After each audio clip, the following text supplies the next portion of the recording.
Good afternoon everyone. So last class में अपना orientation session था जिसमें अपने सब्जेक्ट के बारे में खाली समझे थे। कैसा लगा आप लोग को लास्ट डे? समझ के क्या समझ में आया कि सब्जेक्ट नया है कि हाँ कंटिन्यूटी है? ये समझ गए कि अभी बहुत कुछ सीखना है? ऑब्जेक्टिव पूरा हुआ ना कल वाला कि भाई बहुत सारा चीज़ नया सीखना है। इस प्री कंसीव्ड नोशन के साथ क्लास नहीं करना है कि ये सब्जेक्ट तो चलो आइडिया है, आता है और हो जाएगा। हो जाएगा, श्योर है। हो जाएगा तब जब आप क्लास एकदम सीक्वेंशियली पूरा प्रॉपर फॉलो कर रहे हो। क्लास के बाद 20 मिनट्स 25 मिनट्स का प्रॉपर रिविजन कर रहे हो। कुछ कुछ क्लास में होमवर्क थोड़ा सा ज़्यादा हो सकता है जिसमें आपको 45 मिनट्स 1 घंटा तक देना पड़ जाए, वो आप कर रहे हो। तो अगर उतना करते रहे, बीच बीच में चैप्टर वाइज टेस्ट जो होगा वो अगर आप देते रहे तो एकदम सुपर कंट्रोल में रहेगा पूरा सिलेबस। ठीक है। आज का सेशन जो अपना रहेगा उसमें एक बार अपने वापस से आप लोग को सिलेबस बताएंगे। वेटेज एग्जैक्टली किस चैप्टर का क्या वेटेज है और आप लोग का एग्जाम जो क्वेश्चन पेपर का जो एग्जैक्ट पैटर्न है ना, वो हम लोग थोड़ा बाद में डिस्कस करेंगे। उसको लेकर के एक सेपरेट वीडियो चला जाएगा। थोड़ा दिन वेट करना। एग्जैक्टली चैप्टर वाइज क्या वेटेज है और क्वेश्चन पेपर का क्या पैटर्न है। ठीक है। ऑनलाइन सब कोई कंफर्म कर देना, ऑडियो वीडियो क्लियर है क्या? Good afternoon everyone. Keshav, Saumya, बाकी लोग भी फटाफट रिप्लाई करो।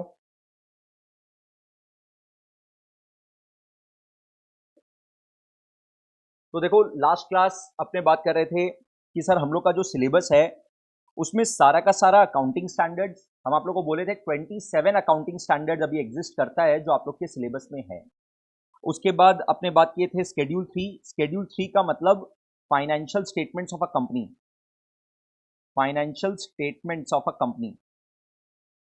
Cash flow statement accounting standard 3 है। अमालगमेशन अकाउंटिंग स्टैंडर्ड 14 है। कॉन्सोलिडेटेड फाइनेंशियल स्टेटमेंट्स में अपने को अकाउंटिंग स्टैंडर्ड 21, 23, 27 कवर होगा। इसके बाद हम कुछ और 3 चैप्टर का नाम लिखवाए थे, वो था buyback of securities, internal reconstruction,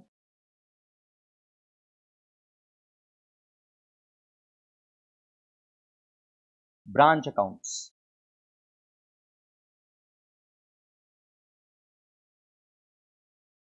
Keshav आप एक बार वापस से चेक करना, लॉग आउट करके चाहे लॉग इन करो या फिर आप अपना स्पीकर का वॉल्यूम चेक करो। ऑल राइट, सुदेशना, सौम्या, केशव आप चेक करिए। तो देखो ये जो अपना सिलेबस है पूरा का पूरा एग्जैक्टली यही सिलेबस है। इसमें 27 जो अकाउंटिंग स्टैंडर्ड्स है उसमें से 1, 2 और ये 3 मतलब 5 अकाउंटिंग स्टैंडर्ड यहाँ पे कवर हो गया। 5 अकाउंटिंग स्टैंडर्ड यहाँ पे कवर हो गया out of the 27 accounting standard. तो इसका मतलब बाकी अलग से पढ़ने वाला अकाउंटिंग स्टैंडर्ड कितना हुआ? 22 अकाउंटिंग स्टैंडर्ड्स अलग से है। इसको भी ना अपना इंस्टीट्यूट क्या किया, अलग अलग चैप्टर्स में डिवाइड कर दिया।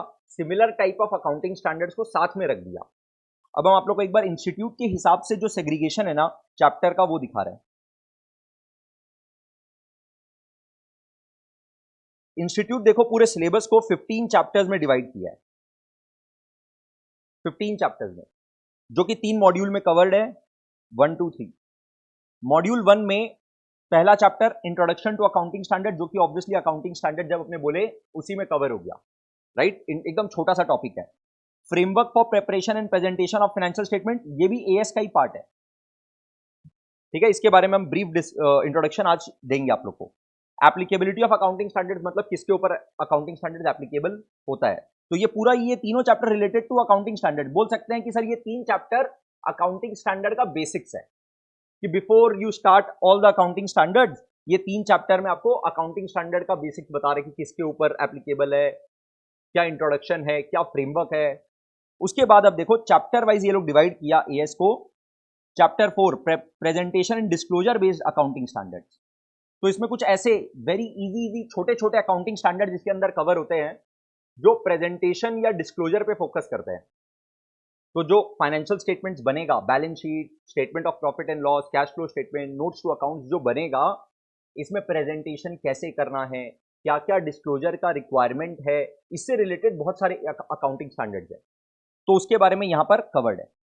उसके बाद असेट बेस्ड अकाउंटिंग स्टैंडर्ड्स, यहां पे 7 अकाउंटिंग स्टैंडर्ड्स कवर्ड है, और ये सातों बड़े बड़े अकाउंटिंग स्टैंडर्ड्स है। आपके पूरे सिलेबस का अगर कोई चैप्टर बोलना है, ये 15 चैप्टर में से सबसे बड़ा चैप्टर कौन सा है, तो वो ये वाला है, असेट बेस्ड अकाउंटिंग स्टैंडर्ड। ठीक है, इसके अंदर 7 अकाउंटिंग स्टैंडर्ड्स बड़े बड़े कवर्ड है। लायबिलिटी बेस्ड अकाउंटिंग स्टैंडर्ड में 2 एएस कवर्ड है। Accounting standard based on items impacting financial statement, इसमें भी 2 अकाउंटिंग स्टैंडर्ड कवर्ड है, वो भी छोटा छोटा एएस। उसके बाद रेवेन्यू बेस्ड अकाउंटिंग स्टैंडर्ड में भी 2 एएस कवर्ड है। अदर अकाउंटिंग स्टैंडर्ड में भी ये लोग 2 एएस कवर किया है। Accounting standard for consolidated financial statement, ये वही हो गया एएस 21, 23, 27। तो देखो मॉड्यूल 1 और मॉड्यूल 2 में ये लोग सारा अकाउंटिंग स्टैंडर्ड्स कवर कर दिया मैक्सिमम। अब उसके बाद फाइनेंशियल स्टेटमेंट ऑफ कंपनीज, जो आपने बात किया ना, शेड्यूल 3 और cash flow statement chapter institute यहां पे कवर किया है, दोनों चैप्टर यहां पे कवर्ड है। उसके बाद बाईबैक ऑफ सिक्योरिटीज, बहुत ही छोटा सा चैप्टर है। Amalgamation of companies, as 14, reconstruction of companies और ब्रांचेस। ठीक है, तो हम लोग को एक सिलेबस का जस्ट एक नाम पता चल गया कि सर हम लोग के सिलेबस में क्या क्या है। अपने सबसे पहले क्या स्टार्ट करने वाले हैं, अपने स्टार्ट करने वाले हैं असेट बेस्ड अकाउंटिंग स्टैंडर्ड से। सर हम लोग को अगर बेसिक्स ही नहीं पता होगा तो हम लोग असेट बेस्ड अकाउंटिंग स्टैंडर्ड कैसे स्टार्ट कर सकते हैं? बहुत आराम से कर सकते हैं। जब हम लोग introduction to accounting standard, applicability of framework जब करेंगे ना, तब तक आप लोग को ऑलरेडी 90% आइडिया होगा इस चैप्टर का, अगर अपने बाकी सारा एएस पहले कर ले तो अपने जब अकाउंटिंग स्टैंडर्ड्स पहले कर लेते हैं, तो उसके बाद आप जब फ्रेमवर्क देखते हो, उसके बाद आप जब इंट्रोडक्शन टू एएस देखते हो, तो आपको और लॉजिकली समझ में आता है कि अच्छा ये वाला अकाउंटिंग स्टैंडर्ड क्यों किसके ऊपर एप्लीकेबल है, किसी के ऊपर एप्लीकेबल क्यों नहीं है, और इजीली आपके लिए अंडरस्टैंडेबल हो जाता है। तो ये वाला पोर्शन बल्कि हम लोग लास्ट में करेंगे। अभी हम लोग करने वाले हैं असेट बेस्ड अकाउंटिंग स्टैंडर्ड। ठीक है, हाँ बोलो। हाँ अच्छा, अभी क्वेश्चन ये है कि बाईबैक ऑफ सिक्योरिटीज दे दिया, issue of security, redemption of security, ये सब ये लोग नहीं दिया, वो सब शिफ्ट कर दिया, वो सब शिफ्ट। आपको पढ़ना है वो भी? हाँ पूछो, कोई बात नहीं है। नहीं यहाँ पे मतलब ये 15 चैप्टर ही अपने सिलेबस में है। हाँ कैसा था मूवी?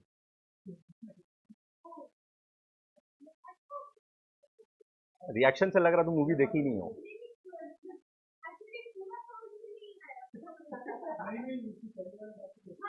नहीं नहीं, ध्यान कहाँ था?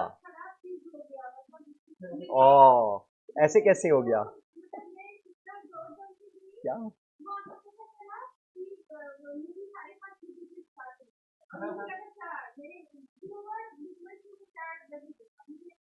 मूवी 5:30 बजे स्टार्ट हुआ और तुम वहां पहुंच गए कितना बजे?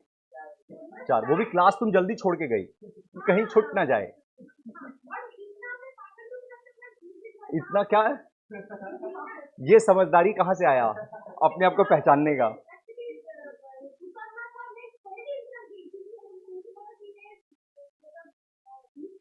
ओहो, कुछ मिस नहीं हुआ तो? अच्छा, तो उसके बाद भी तुमको कम क्यों समझ में आया जब तुम पूरा देखी स्टार्ट टू एंड? ध्यान कहाँ था? बहुत डिस्टर्बेंस, पर ध्यान मूवी में था। ठीक है चलो, ओके, 8 on 10 क्रिटिक, नाइस।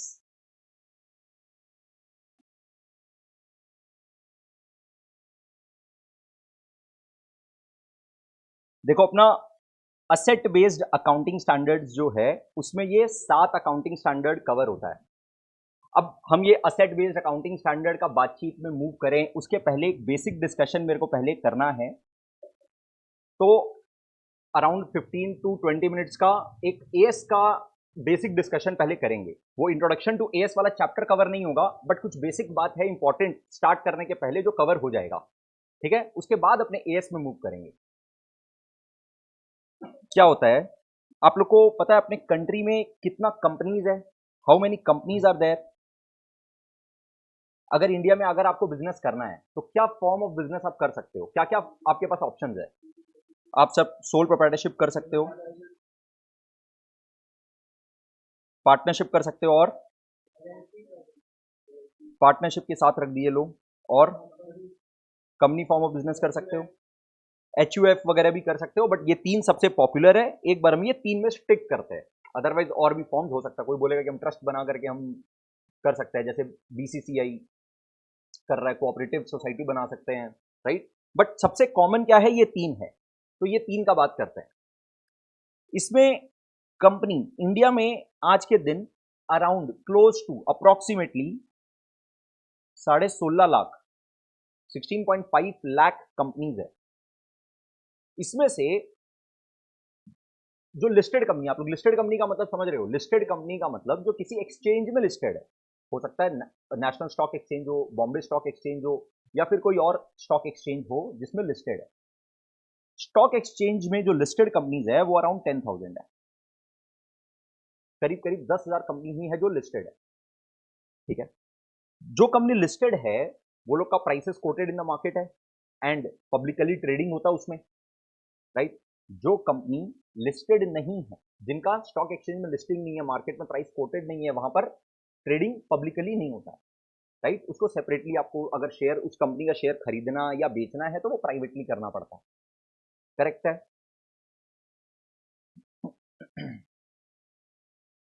अपने कंट्री में there are two set of accounting standard currently, दो सेट ऑफ अकाउंटिंग स्टैंडर्ड्स है।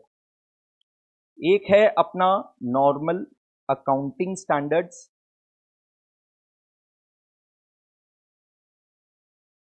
दूसरा है इंडियन अकाउंटिंग स्टैंडर्ड्स, जिसको अपने बोलते हैं end S. Accounting standards, end S. समझना बात को कि ये ऐसा दो सेट ऑफ अकाउंटिंग स्टैंडर्ड्स बना ही क्यों sir in the first place. मतलब कंट्री एक, राइट, यहाँ पे बोल रहे हैं वन नेशन वन टैक्स, और यहाँ पर अपने अकाउंटिंग स्टैंडर्ड ही अपने दो सेट बना के रखे हैं। क्या है बात कि पहले सिर्फ अकाउंटिंग स्टैंडर्ड्स ही हुआ करता था, पहले सिर्फ अकाउंटिंग स्टैंडर्ड हुआ करता था। ग्लोबली ये डिसीजन लिया गया कि क्योंकि इतना इंटर कंट्री ट्रांजेक्शन हो रहा है, ग्लोब का पैसा इंडिया में आ रहा है, इंडियन कंपनीज बाहर पैसा लगा रहा है, राइट। अब इंडियन कंपनीज को अगर बाहर पैसा लगाना है तो वो लोग भी बाहर की कंपनीज को जज करेंगे ना, बाहर की कंपनीज का फाइनेंशियल स्टेटमेंट्स को देख के जज करेंगे, ठीक है। बाहर की जो कंपनी है, बड़ी बड़ी, यूएस का कोई कंपनी है, मान लो यूएस का कोई कंपनी है, उधर एक बड़ा इन्वेस्टर बैठा हुआ है, उस बड़े इन्वेस्टर को बहुत सारा पैसा लगाना है, उसको पैसा लगाना है तो वो ये जज करेगा कि कहाँ पैसा लगाएं। तो वो एक इंडिया का कंपनी पकड़ा और एक किसी यूरोपियन कंट्री का कंपनी पकड़ा। एक कंपनी है जो इंडिया का है, दूसरा कंपनी है मान लो यूके का, लंदन का, लंदन बेस्ड, ठीक है। इंडिया का कंपनी और यूके का कंपनी। अब वो यूएस वाले इन्वेस्टर को पैसा लगाना है ये दोनों कंपनी में से किसी एक कंपनी में, वो किस में पैसा लगाएगा? तो सर जज करेगा, फाइनेंशियल स्टेटमेंट्स देख के जज करेगा कि कौन सा कंपनी बेटर है पैसा लगाने के लिए। जब वो कंपेयर करेगा तो क्या ये दोनों फाइनेंशियल स्टेटमेंट्स कंपेरेबल है? पहला क्वेश्चन। इंडिया में, ध्यान से आप एकदम इमेजिन करना प्लीज, थोड़ा सा फोकस चाहिएगा, टेंशन चाहिएगा। यूएस में बैठा हुआ है इन्वेस्टर, उसके पास बहुत सारा पैसा है, उसको पैसा लगाना है क्या तो एक इंडिया का कंपनी में या फिर एक यूके का कंपनी में, ये दोनों में से किसी एक में लगाएगा। वो इन्वेस्टमेंट डिसीजन लेना चाहता है, वो ये डिसीजन कैसे लेगा? फाइनेंशियल स्टेटमेंट्स देख के लेगा, रिसर्च करेगा, स्टडी करेगा। जब वो फाइनेंशियल स्टेटमेंट स्टडी करेगा, एक इंडियन कंपनी का फाइनेंशियल स्टेटमेंट्स, एक यूके के कंपनी का फाइनेंशियल स्टेटमेंट, तो ये दोनों को क्या कंपेयर करना सही होगा अगर दोनों को बनाने का तरीका ही अलग है? सर इंडिया में जो इंडियन कंपनी ने फाइनेंशियल स्टेटमेंट बनाया है वो अकाउंटिंग स्टैंडर्ड्स को फॉलो करते हुए बनाया, और यूके में जो कंपनी है वो यूके का स्टैंडर्ड्स को फॉलो करते हुए बनाया, करेक्ट। तो अब ये चीज बहुत ज्यादा हो रहा था, एक कंट्री का इन्वेस्टर दूसरे कंट्री में पैसा लगा रहा है, इंडिया का इन्वेस्टर बाहर की कंट्री में पैसा लगा रहा है, इंटरग्लोब ट्रांजेक्शन बहुत ह्यूज होने लग गया 1991 से। आप समझ लो इकोनॉमिक रिफॉर्म्स जब आया था, राइट, उसके बाद से। तो अब उसके बाद क्या हुआ, ये ग्लोबल अंडरस्टैंडिंग हुआ कि एक ऐसा स्टैंडर्ड होना चाहिए जो ग्लोबली सब फॉलो कर रहे हैं। मतलब ग्लोबली स्टैंडर्डाइज करने का जरूरत नीड अराइज हुआ। अभी तक क्या हो रहा था, कंट्री अपना अपना स्टैंडर्ड बना करके चला रहा है, इंडिया बोला नहीं मेरे लिए तो ये स्टैंडर्ड है, हम इस तरह से अपना फाइनेंशियल स्टेटमेंट बनाएंगे। यूएस अलग तरीका फॉलो कर रहा है, यूके अलग तरीका फॉलो कर रहा है। लेकिन क्योंकि ये नीड अराइज हुआ तो ये डिसीजन लिया गया कि इसमें माना गया कि यूएस से भी बेटर स्टैंडर्ड माना गया यूके का। यूके में लंदन में इंटरनेशनल अकाउंटिंग स्टैंडर्ड बोर्ड बनाता है IFRS, international financial reporting standard, IFRS. तो ये अग्री किए बहुत सारे कंट्रीज मिल करके, जो मीटिंग हुआ G20 समिट हुआ था, उस समय मनमोहन सिंह जी थे अपने फाइनेंस मिनिस्टर, राइट। तो ये अग्री किया गया कि एक कॉमन स्टैंडर्ड चाहिए जो ग्लोबली फॉलो होता हो, राइट। तो उसमें अग्री किया गया कि यूके का जो स्टैंडर्ड है ना आईएफआरएस, वो सबसे बेस्ट है और सबसे अच्छा पैरामीटर्स उसमें कवर किया गया है। अगर ग्लोबली कंपनीज आईएफआरएस को अगर फॉलो कर ले तो बेस्ट होगा, ठीक है। तो इंडिया भी इस बात से अग्री किया। अब यहां पर बात क्या है कि आईएफआरएस को फॉलो करने का दो तरीका है। क्या तो आप as it is IFRS follow कर लीजिए, आईएफआरएस बना हुआ है, इंटरनेशनल फाइनेंशियल रिपोर्टिंग स्टैंडर्ड बना हुआ है, यूके का बॉडी बनाया है, एज इट इज बना हुआ, आप अपने कंट्री में वो लागू कर दीजिए एज इट इज। या फिर आपके पास एक और ऑप्शन है कि आप आईएफआरएस को एज इट इज लागू मत करिए, आप आईएफआरएस से ही एकदम हूबहू मिलता जुलता बहुत मामूली सा हल्का फुल्का चेंजेस करके अपना स्टैंडर्ड बना लीजिए, वो एप्लीकेबल कर दीजिए। मतलब क्या तो अडॉप्ट आईएफआरएस या फॉलो कन्वर्ज्ड फॉर्म ऑफ आईएफआरएस। या तो आईएफआरएस को एज इट इज लगा दो या कन्वर्ज्ड फॉर्म ऑफ आईएफआरएस बनाओ अपना और वो लगा दो अपने कंट्री में। तो आज के दिन करीब 150 कंट्रीज है, 150 कंट्रीज है जो क्या तो IFRS as it is follow करती है या आईएफआरएस का कन्वर्ज्ड फॉर्म फॉलो करती है। आईएफआरएस के जैसा ही अपना स्टैंडर्ड बनाया, अपने इकोनॉमिक एनवायरनमेंट को देखते हुए बहुत मामूली सा हल्का फुल्का चेंजेस किया और एप्लीकेबल कर दिया। बोलो इंडिया क्या एप्लीकेबल किया होगा? कन्वर्ज फॉर्म किया होगा, क्योंकि सर इंडियन इकोनॉमिक एनवायरनमेंट इतना डाइवर्सिफाइड है तो वहां पर एज इट इज आईएफआरएस लगाना लेजिबल नहीं था, राइट। तो यहां पर अपने बनाए कन्वर्ज्ड फॉर्म ऑफ आईएफआरएस, जिसको अपने बोलते हैं इंडियन अकाउंटिंग स्टैंडर्ड, इंडेस। तो सर जब इंडेस बन गया तो सब इंडेस फॉलो कर ले, दो सेट ऑफ एएस का क्या काम है? अब इंडेस में जो कि अपने बोल सकते हैं Ind AS is almost 98% equal to IFRS, 2% का ही चेंज है, बहुत मामूली चेंजेस है, कुछ कुछ स्टैंडर्ड्स में चेंजेस है, खाली कुछ कुछ अपने एएस पढ़ेंगे। जैसे अपने फर्स्ट एएस स्टार्ट करेंगे अकाउंटिंग स्टैंडर्ड 10, तो अकाउंटिंग स्टैंडर्ड 10 और अकाउंट इंडेस 16। अकाउंटिंग स्टैंडर्ड 10 का नाम है प्रॉपर्टी प्लांट एंड इक्विपमेंट, इंडेस 16 का नाम है property plant and equipment. Almost same है, ऑलमोस्ट सेम है। यहां पे अपने जो इंडेस 10 बनाए हैं, सॉरी इंडेस 16, और यहां पे अपना आईएफआरएस स्टैंडर्ड और अपना एएस 10, ये तीनों ऑलमोस्ट सेम है। एक मिनट सर, क्या है कि अपने तो बोल रहे सर इंडेस और आईएफआरएस, ये इंडेस और आईएफआरएस तो सेम है ही, इवन अपने अकाउंटिंग स्टैंडर्ड में भी कुछ कुछ एएस को एकदम हूबहू बना दिया गया है, कुछ कुछ एएस को, सारे एएस को नहीं, कुछ कुछ एएस को, ठीक है। इस बारे में अपने थोड़ा बाद में बात करेंगे। सर इंडेस क्या है? Ind AS is a converged form of IFRS, converged form of IFRS. India बोला नहीं हम एज इट इज नहीं लागू कर सकते हैं, हम हल्का फुल्का चेंजेस करेंगे, जहां पे मेरे इकोनॉमिक एनवायरनमेंट को देखते हुए चेंजेस का जरूरत है वो चेंजेस करेंगे और उसके बाद हम आईएफआरएस लागू करेंगे। तो इंडेस एप्लीकेबल कर दिया। क्वेश्चन ये है कि सर दो सेट ऑफ स्टैंडर्ड है ही क्यों? जब इंडेस बन गया तो इंडेस लगा दीजिए सब पर, सबको इंडेस फॉलो कर लेंगे। तो यहां पर दिक्कत ये था कि इंडेस में ना बहुत इन डेप्थ बात किया हुआ है, बहुत बड़ा बड़ा बात किया हुआ है, कंप्लायंस का रिक्वायरमेंट बहुत ज्यादा है, बहुत ज्यादा एक्सट्रीम। मतलब आप जब अपने एएस पढ़ेंगे तो हम कुछ कुछ बात आपको इंडेस का बताएंगे बीच बीच में, हल्का फुल्का ऐसे ही, तो आप लोग को आइडिया लगेगा कि ये लोग कितना ज्यादा डेप्थ में गया है। अकाउंटिंग स्टैंडर्ड में बहुत सारा क्वेश्चन अनआंसर्ड है, इंडेस में ये लोग मतलब इसका 10 टाइम्स है, अकाउंटिंग स्टैंडर्ड का 10 टाइम्स है इंडेस, इतना डिटेल्ड है डिस्कशन उसमें, एक एक छोटा छोटा चीज जो होगा ही नहीं प्रॉब्लम, उस प्रॉब्लम को भी बना बना के आंसर बताया है। अब अगर इंडियन कंपनीज पे, सारी कंपनियों पे, छोटी छोटी कंपनियों पे भी अगर इंडेस लागू कर दिया जाए तो वो लोग खाली कंप्लायंस करते रह जाएंगे और बिजनेस नहीं हो पाएगा। बात समझ रहे हो? बहुत एक्सट्रीम रिक्वायरमेंट है। ये लोग का पूरा फोकस फेयर वैल्यू है। हर चीज का फेयर वैल्यू करवाएंगे ये लोग। Fair valuation is not a very easy task. अरे आप हर चीज का फेयर वैल्यू कैसे निकालने जाओगे? कंपनी अपना बैलेंस शीट बनाएगा कि फेयर वैल्यू खोजते फिरेगा? छोटा मोटा कंपनी। अरे बड़ी बड़ी कंपनियां, रिलायंस इंडस्ट्रीज लिमिटेड के पास टीम बैठा हुआ है, आईटीसी के पास टीम बैठा हुआ है, फाइनेंस डिपार्टमेंट है पूरा, right, accounts and finance department है पूरा, उसमें बल्कि सीए लोग भी बैठे हुए और बहुत सारे प्रोफेशनल्स बैठे हुए हैं, राइट। तो वो लोग तो मैनेज कर लेगा। लेकिन छोटी छोटी कंपनियां, और जो कंपनियां है ही नहीं, प्रोप्राइटरशिप बिजनेस, पार्टनरशिप बिजनेस, ये लोग कहां जाएगी? ये लोग क्या करेगी? तो इंडिया डिसाइड किया कि अच्छा ठीक है, चलो अब हम लोग क्या करेंगे, दो सेट ऑफ स्टैंडर्ड फॉलो करेंगे। टू सेट ऑफ स्टैंडर्ड है आज के दिन। जो बड़ी बड़ी कंपनियां हैं, बहुत बड़ी बड़ी कंपनियां हैं, वो लोग इंड एएस, और जो छोटी कंपनियां हैं वो एएस, और जो कंपनियां है ही नहीं वो भी एएस। अरे जो कंपनी ही नहीं है, जनरली जब किसी का form of business, volume of business बड़ा हो जाता है तो वो शिफ्ट हो जाता है कंपनी में, ठीक है। तो अभी भी यहां पर sir what do you mean by बड़ी बड़ी कंपनियां, आपने बात की है कि सर जो बड़ी बड़ी कंपनियां हैं वो लोग इंड एएस फॉलो करेगी, जो छोटी कंपनियां हैं वो एएस फॉलो करेगी, और जो कंपनी है ही नहीं, जो कि प्रोप्राइटरशिप बिजनेस या पार्टनरशिप बिजनेस या कोई अदर फॉर्म ऑफ बिजनेस है, वो लोग अकाउंटिंग स्टैंडर्ड्स ही फॉलो करेगी। तो इसका मतलब सर अब ये बात उठता है कि what do you mean by बड़ी बड़ी कंपनियां,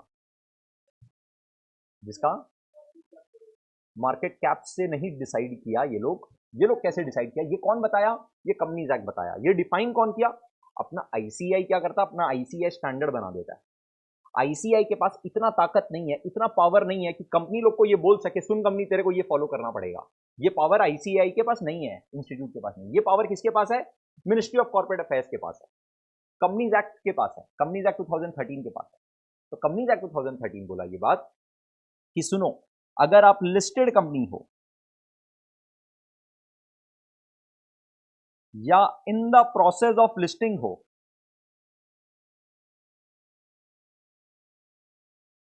या आपका net worth, sir what do you mean bye net worth?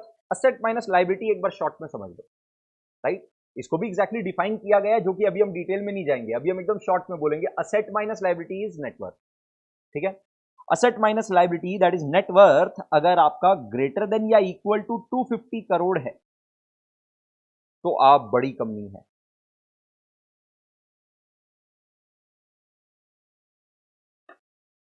क्या तो आप लिस्टेड कंपनी है, या फिर आप in the process of listing हो, अभी तक लिस्टिंग हुआ नहीं है but in the process of listing हो।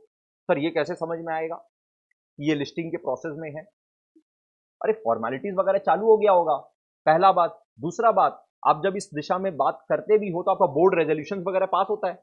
बोर्ड रेजोल्यूशन मतलब एक कंपनी के अंदर में बोर्ड मीटिंग हुआ, बोर्ड ऑफ डायरेक्टर्स ने एक डिसीजन को अप्रूव किया और उसका फिर रेजोल्यूशन पास हुआ, राइट। तो ये सबसे पता चल जाता है कि ये company in the process of listing है।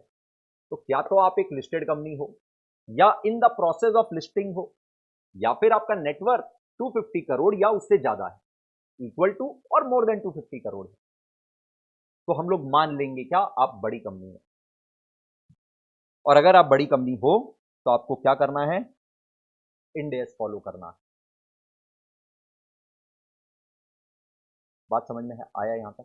तो मेरा क्वेश्चन है आप लोग से, बताइएगा। हाँ, एक कंपनी है जिसका नेटवर्थ है 200 crore, 200 crore, in the process of listing है, बट नेटवर्थ खाली 200 करोड़ ही है। बोलो। नहीं है और, हाँ, हम या तो वर्ड भी बार बार यही बोले, या तो आप लिस्टेड है, या फिर आप in the process of listing है, या फिर आपका नेटवर्थ 250 करोड़ या उससे ज्यादा है। तीन में से कोई सा भी अगर कंडीशन फुलफिल हुआ, सर दोनों तो, ये तीनों तो एक साथ हो ही नहीं सकता ना, क्या तो आप लिस्टेड है या in the process of listing है ना। तो ये तीन में से अगर कुछ भी एक कंडीशन फुलफिल हो रहा होगा तो आपको इंड एएस फॉलो करना। बोलो मोटा मोटी कितना कंपनी फॉल करता होगा यहां पर? 15,000 से 20,000, 15 से 20,000, उससे ज्यादा नहीं। 15,000 भी ऑन द हायर साइड ही है, शायद अराउंड अप्रॉक्स बोल रहे हैं। इससे ज्यादा कंपनीज नहीं होगा इंडिया में जो इंड एस फॉलो करता है। व्हाट अबाउट द रिमेनिंग 16,40,000 या 16,35,000, 16,35,000 अदर कंपनीज, वो लोग फॉलो करती है? Yes. And what about crore of proprietorship and partnership business? Proprietorship और पार्टनरशिप बिजनेस देखोगे तो नंबर्स आर इन करोड़, और कंपनी में भी ये 16.5 लाख में से 20,000 कंपनी, 15-20,000 कंपनी को हटा दो तो 16,30,000 कंपनी तो एएसई फॉलो करती है। तो आज भी अपने कंट्री में ज्यादा लोग कौन सा स्टैंडर्ड फॉलो करते हैं? Accounting standard. अगर कोई इतना ही बड़ा फॉरेन इन्वेस्टर है तो वो ऑब्वियसली किसी बड़ी कंपनी को देख रहा होगा, वो छोटी मोटे कंपनी में थोड़ा ना इंटरेस्टेड होगा। जरा सोचो, अब इंडिया क्या किया, बोला कि देखो अगर आप मिड साइज बिजनेस हो या फिर आप छोटे बिजनेस हो तो आपके ऊपर इतना ज्यादा कंप्लायंस का लोड हम लोग नहीं देना चाहते हैं कि आप इतना सारा स्टैंडर्ड्स पढ़ो, आपको वो सारा स्टैंडर्ड्स को कंप्लाई करते हुए फाइनेंशियल स्टेटमेंट्स बनाना पड़े, ऐसा लोड आपके ऊपर नहीं देना चाहते हैं। आप लोग एएस फॉलो करते रहो, टेंशन फ्री रहो, और बड़ी बड़ी कंपनियां आप लोग को पूरा कंप्लायंस फॉलो करना पड़ेगा। इसमें भी पता है बैंकिंग कंपनीज और इंश्योरेंस कंपनीज अभी तक इंड एस फॉलो नहीं कर रही है। Banking companies and insurance company भी अभी भी एएस ही फॉलो कर रही है, भले ही वो लिस्टेड हो। सर ऐसा क्यों? अभी तक इन लोगों को एक्सक्लूड किया गया है क्योंकि इंडिया अभी तक रेडी नहीं है कि अपने बैंकिंग सेक्टर को एक्सपोज कर सके।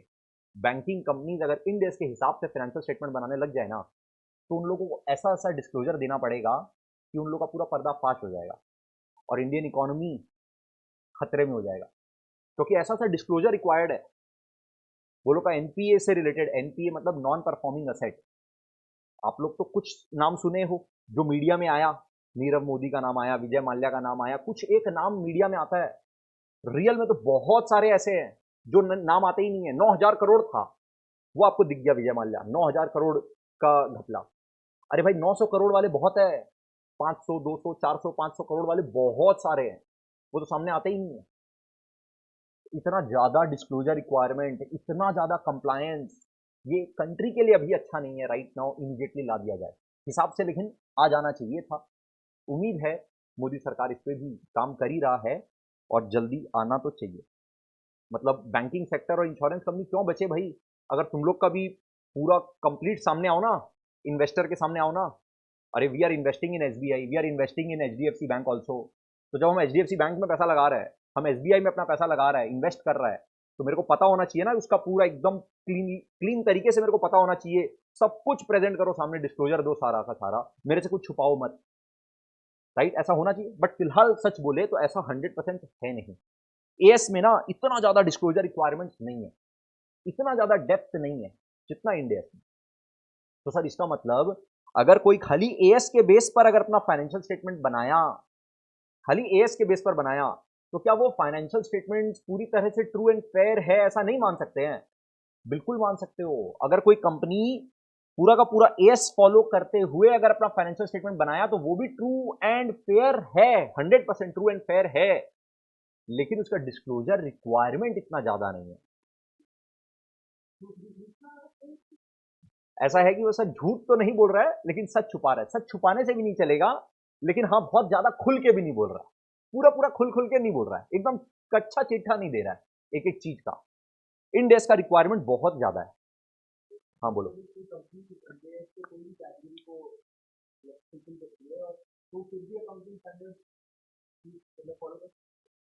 अगर कोई ऐसा कंपनी है जो क्या तो लिस्टेड है, हाँ हाँ,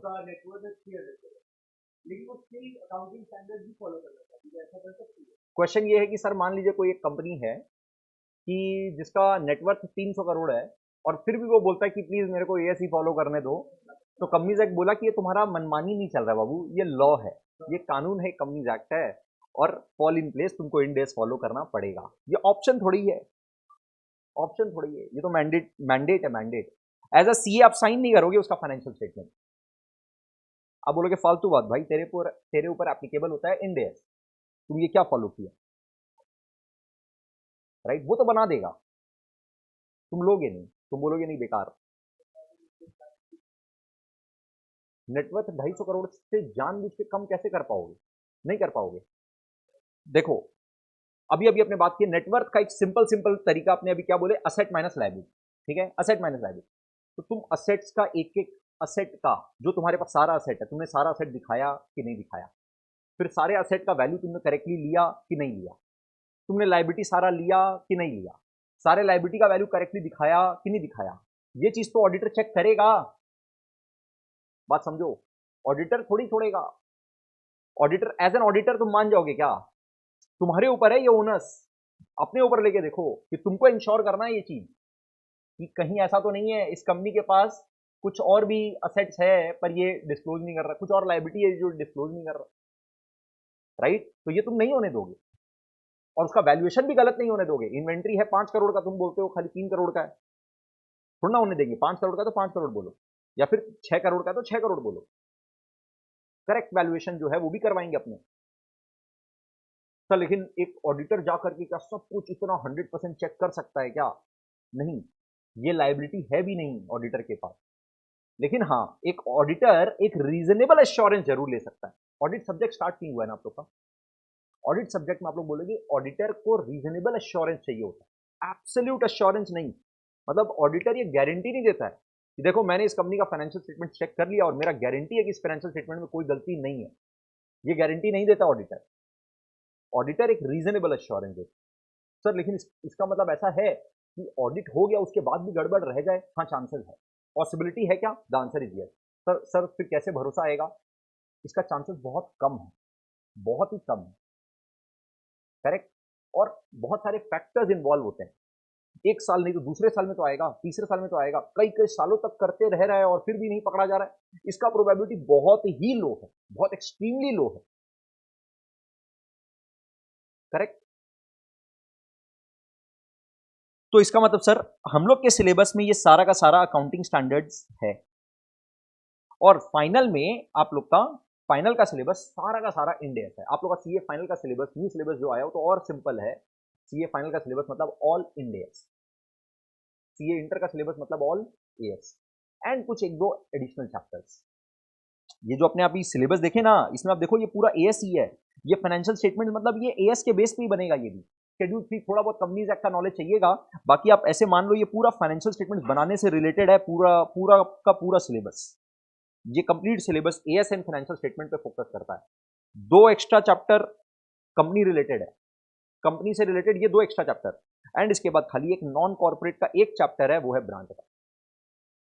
तो आपका पूरा का पूरा सिलेबस सारा एएस, फाइनेंशियल स्टेटमेंट्स, कुछ एक दो चैप्टर कॉर्पोरेट अकाउंटिंग से रिलेटेड और सिर्फ एक चैप्टर जो कॉर्पोरेट अकाउंटिंग से रिलेटेड नहीं है, अदर देन कॉर्पोरेट अकाउंटिंग बोल सकते हैं, वो है ब्रांच अकाउंट। क्यों दे दिया ना ये, एक बार भेजो, चिट्ठी भेजो एक बार। आप लोग का मनमानी चल रहा है क्या? कुछ भी आप लोग दे देते हैं सिलेबस में। हाँ, कितना गलत बात है। अच्छा अच्छा, नेटवर्थ बोला है यहां पर, नेटवर्थ 250 करोड़, 250 करोड़ या उससे ज्यादा का नेटवर्थ। नेटवर्थ का मतलब हुआ असेट माइनस लायबिलिटी। मतलब क्या हुआ कि जो बिजनेसमैन अपना पैसा लगाया है या फिर कमा कमा के इकट्ठा किया है, 250 करोड़ अगर टर्नओवर बोलता ना तो कोई बहुत बड़ा बात नहीं होता। 250 करोड़ का turnover is no big deal. अरे आपने 250 करोड़ में बेचा, 200 करोड़ में खरीदा होगा, आपने 50 करोड़ ही तो बचाया। तो नेटवर्थ में ऐड कितना हुआ? 50 करोड़ ही तो हुआ, वो भी तब जब आप 50 करोड़ का प्रॉफिट, जनरली होता नहीं है। जनरली ऑन एन एवरेज आप देखोगे 7 से 8% का ऑन एन एवरेज एक इंडस्ट्री के अंदर। ऐसे इंडस्ट्रीज है जहां पर 20-20% का नेट प्रॉफिट है, ऐसे इंडस्ट्रीज भी है जहां पे नेट प्रॉफिट 1% या उससे भी कम है। नेट प्रॉफिट जितना सेल हुआ उसका परसेंटेज बोल रहे हैं। बट अगर हम लोग एक एवरेज माने, मान लो 7 to 8% भी, तो ये 7-8% बचा बचा के 250 करोड़ इकट्ठा करना मतलब वो बहुत बड़ा बात हो जाता है। तो ऑब्वियसली अगर कोई कंपनी ऐसा है जिसका नेटवर्क 250 करोड़ या उससे ज्यादा है तो वो ऑब्वियसली बहुत बड़ा कंपनी है। अच्छा, अब सर बात ये उठता है कि अकाउंटिंग स्टैंडर्ड हम लोग के सिलेबस में सारा का सारा है। अकाउंटिंग स्टैंडर्ड 1 से लेकर के अकाउंटिंग स्टैंडर्ड 29, बोलो कितने अकाउंटिंग स्टैंडर्ड्स हुए?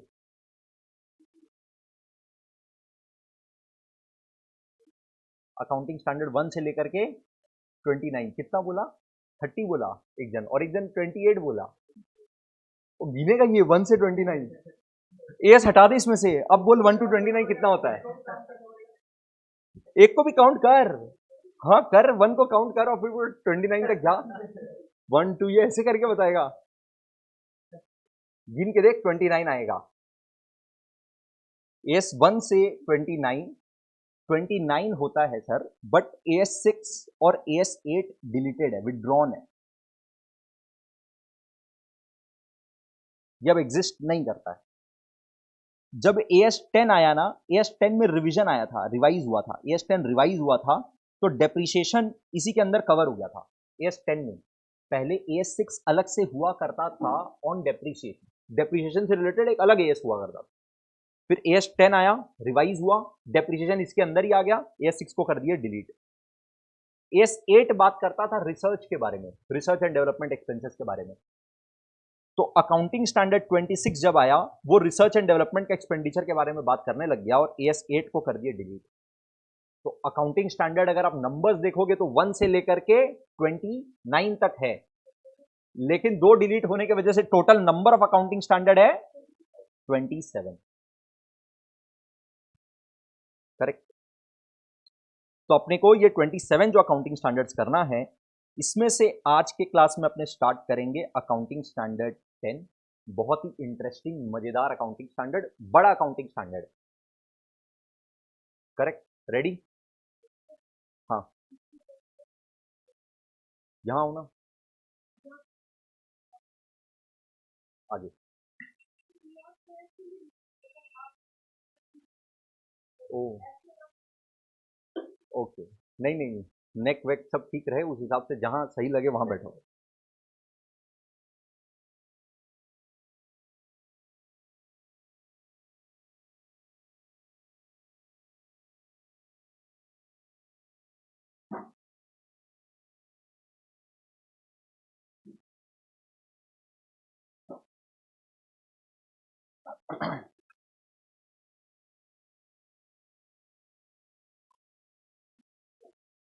तो गाइज अपने स्टार्ट कर रहे हैं asset based accounting standards. Asset based accounting standard में अपने सबसे पहले देखो 7 अकाउंटिंग स्टैंडर्ड्स है, बट अपने स्टार्ट करेंगे विद दिस।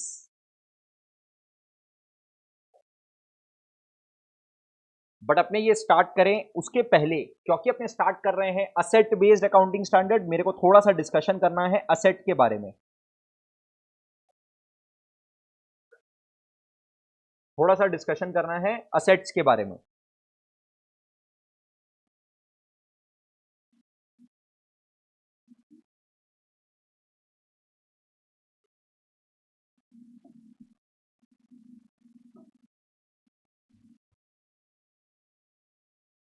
तो आप लोग बचपन से पढ़ते आए हो, असेट्स क्या होता है? Something that brings value to the company. मेरे पास पहला आंसर आया कि sir asset is something that brings value to the company. आपने एक मैनेजर को हायर किया, वो मैनेजर एक विजनरी आदमी है और उसके आने से बिजनेस जबरदस्त ग्रो हो जा रहा है। He brings value to the company, he brings a lot of value to the company. उसके वजह से कंपनी प्रॉस्पर कर जा रहा है, आपका बिजनेस एकदम धमाकेदार हो जा रहा है। इसमें असेट क्या है? मतलब डेफिनेशन से हम लोग थोड़ा सा अलग चले गए, कोई बात नहीं है, यही ट्राई करना है सो दैट हम लोग एकदम करेक्ट बात तक पहुंच सके। आपको ये समझना ज्यादा जरूरी है अकाउंटिंग स्टैंडर्ड में कि क्या चीज नहीं है, मतलब असेट क्या नहीं है, ये समझना ज्यादा जरूरी है। तो ये समझ में आ जाएगा कि असेट क्या है। जो रिसीवेबल होते हैं उसको भी तो असेट बोलते हैं। मतलब आप एक इंक्लूसिव डेफिनेशन दे रहे हो कि असेट के अंदर सर ये भी इंक्लूड होता है कि जो भी रिसीवेबल है। ये करेक्ट है कि रिसीवेबल है तो वो असेट होता है, बट क्यों, क्या था असेट, क्या होता है, डेफिनेशन बोलो ना, उस डेफिनेशन के अंदर में फिट करो ना। क्यों कोई रिसीवेबल, क्यों कोई रिसीवेबल असेट होता है? वन टाइम इन्वेस्टमेंट जिससे रेवेन्यू जनरेट होता है। ओके, हाँ, पर वन टाइम इन्वेस्टमेंट नहीं है वो। अब डेटर थोड़ी वन टाइम इन्वेस्टमेंट है, पर डेटर तो असेट है। हाँ, करंट असेट जैसे अब मान लो आप इसमें इन्वेंट्री को छोड़ दो, आपके पास कोई रिसीवेबल, सिंपल रखते हैं, अगर आपके पास कोई रिसीवेबल है तो वो तो कोई वन टाइम इन्वेस्टमेंट नहीं है, लेकिन वो असेट है ना। एक बार ट्राई करो, आप लोग पढ़े हुए हो, असेट का डेफिनेशन पढ़े हुए हो, हाँ, which can convert into cash. Prepaid expenses asset है कि नहीं है? क्या प्रीपेड एक्सपेंसेस कैश में कन्वर्ट होगा? हाँ, प्रीपेड एक्सपेंसेस क्या फ्यूचर में कैश में कन्वर्ट हो जाएगा?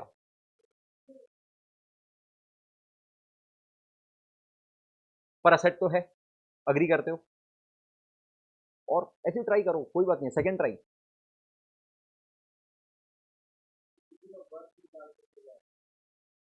किसी का वर्थ निकाल सके, जैसे एग्जांपल लैंड एंड बिल्डिंग, ठीक है, प्रॉपर एक डेफिनेशन में नहीं फॉल किया।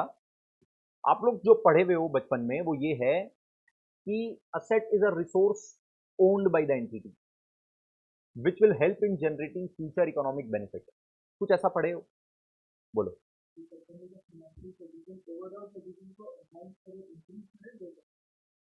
जो कंपनी के ओवरऑल पोजीशन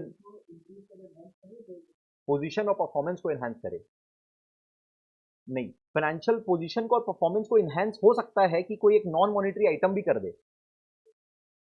मतलब आप एक और चीज बोलना चाहते हो, अच्छा, which can be measured in terms of money, तो फिर आप ये भी बोलना चाहते हो। अब सुनो, मेरे को एक बात बताओ, आपका फैक्ट्री है, फैक्ट्री के बाहर में एक रोड है, एकदम अच्छा वेल कंस्ट्रक्टेड रोड है, अगर वो रोड ना रहे तो आपके फैक्ट्री में गुड्स ही डिलीवर नहीं होगा, रॉ मटेरियल ही नहीं आएगा, फिर आप गुड्स मैन्युफैक्चर करके अपने कस्टमर के यहाँ पर डिस्पैच ही नहीं कर पाओगे। तो वो रोड आपको वर्थ दे रहा है, आपके काम में आ रहा है, हेल्प कर रहा है, फ्यूचर इकोनॉमिक बेनिफिट जनरेट करने में हेल्प कर रहा है, बोलो यस और नो। तो वो रोड असेट है कि नहीं है? हाँ, बिल्कुल है।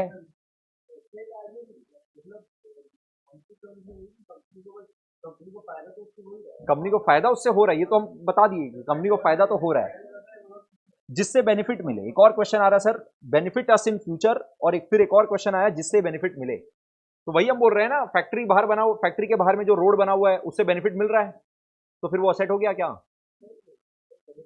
बेनिफिट है, वो असेट नहीं है। तो फिर क्यों नहीं है ये असेट? यस, क्योंकि हमारा नहीं है। हमारा नहीं है मतलब ये हमारा ओन्ड नहीं है, आप बोल रहे हो, आप ओन नहीं करते हो, ठीक है, आप यही बोलना चाह रहे हो, आप ओन नहीं करते। ओके, तो चलो एक एग्जांपल लेते हैं, आपके पास एक प्लांट एंड मशीनरी है, प्लांट एंड मशीनरी है जो आप ओन करते हो, जो आप ओन करते हो, उसका नया टेक्नोलॉजी आ चुका, अब इस असेट का कोई वैल्यू नहीं है, इससे बेच के भी आप 1 रुपया रियलाइज नहीं कर सकोगे, बल्कि इसको सल्टाने का 10,000 रुपया खर्चा करना पड़ेगा, कोई खरीदने वाला नहीं है, इसको डिसमेंटल करके स्क्रैप में हटाने का खर्चा है 10,000। डिसमेंटल करवाएंगे, प्लांट एंड मशीनरी बिठा लिए जोश में, ठीक है, अब लेबर को बुलाओ, डिसमेंटल करवाओ और इसको गद्दी में फिकवाओ, डिलीवर करवाओ दूर में थोड़ा, क्योंकि आप फैक्ट्री एरिया में भी नहीं कर सकते हो, क्योंकि वो पोल्यूशन क्रिएट करेगा विच इज नॉट अलाउड। तो इसका मतलब अब वो वाला प्लांट एंड मशीनरी आपको हटाना पड़ेगा, ये आपका लायबिलिटी है, 10,000 रुपया लगेगा आपका। अब वो तो ओन करते हो, तो फिर क्या वो असेट है? प्लांट एंड मशीनरी को आप ओन करते हो, वो वाला plant and machinery, it is your ownership, आपने खरीदा है बकायदा पैसा दे करके वेंडर को, बिल है आपके पास, क्या वो असेट है? प्लांट एंड मशीनरी है वो, क्या वो असेट है?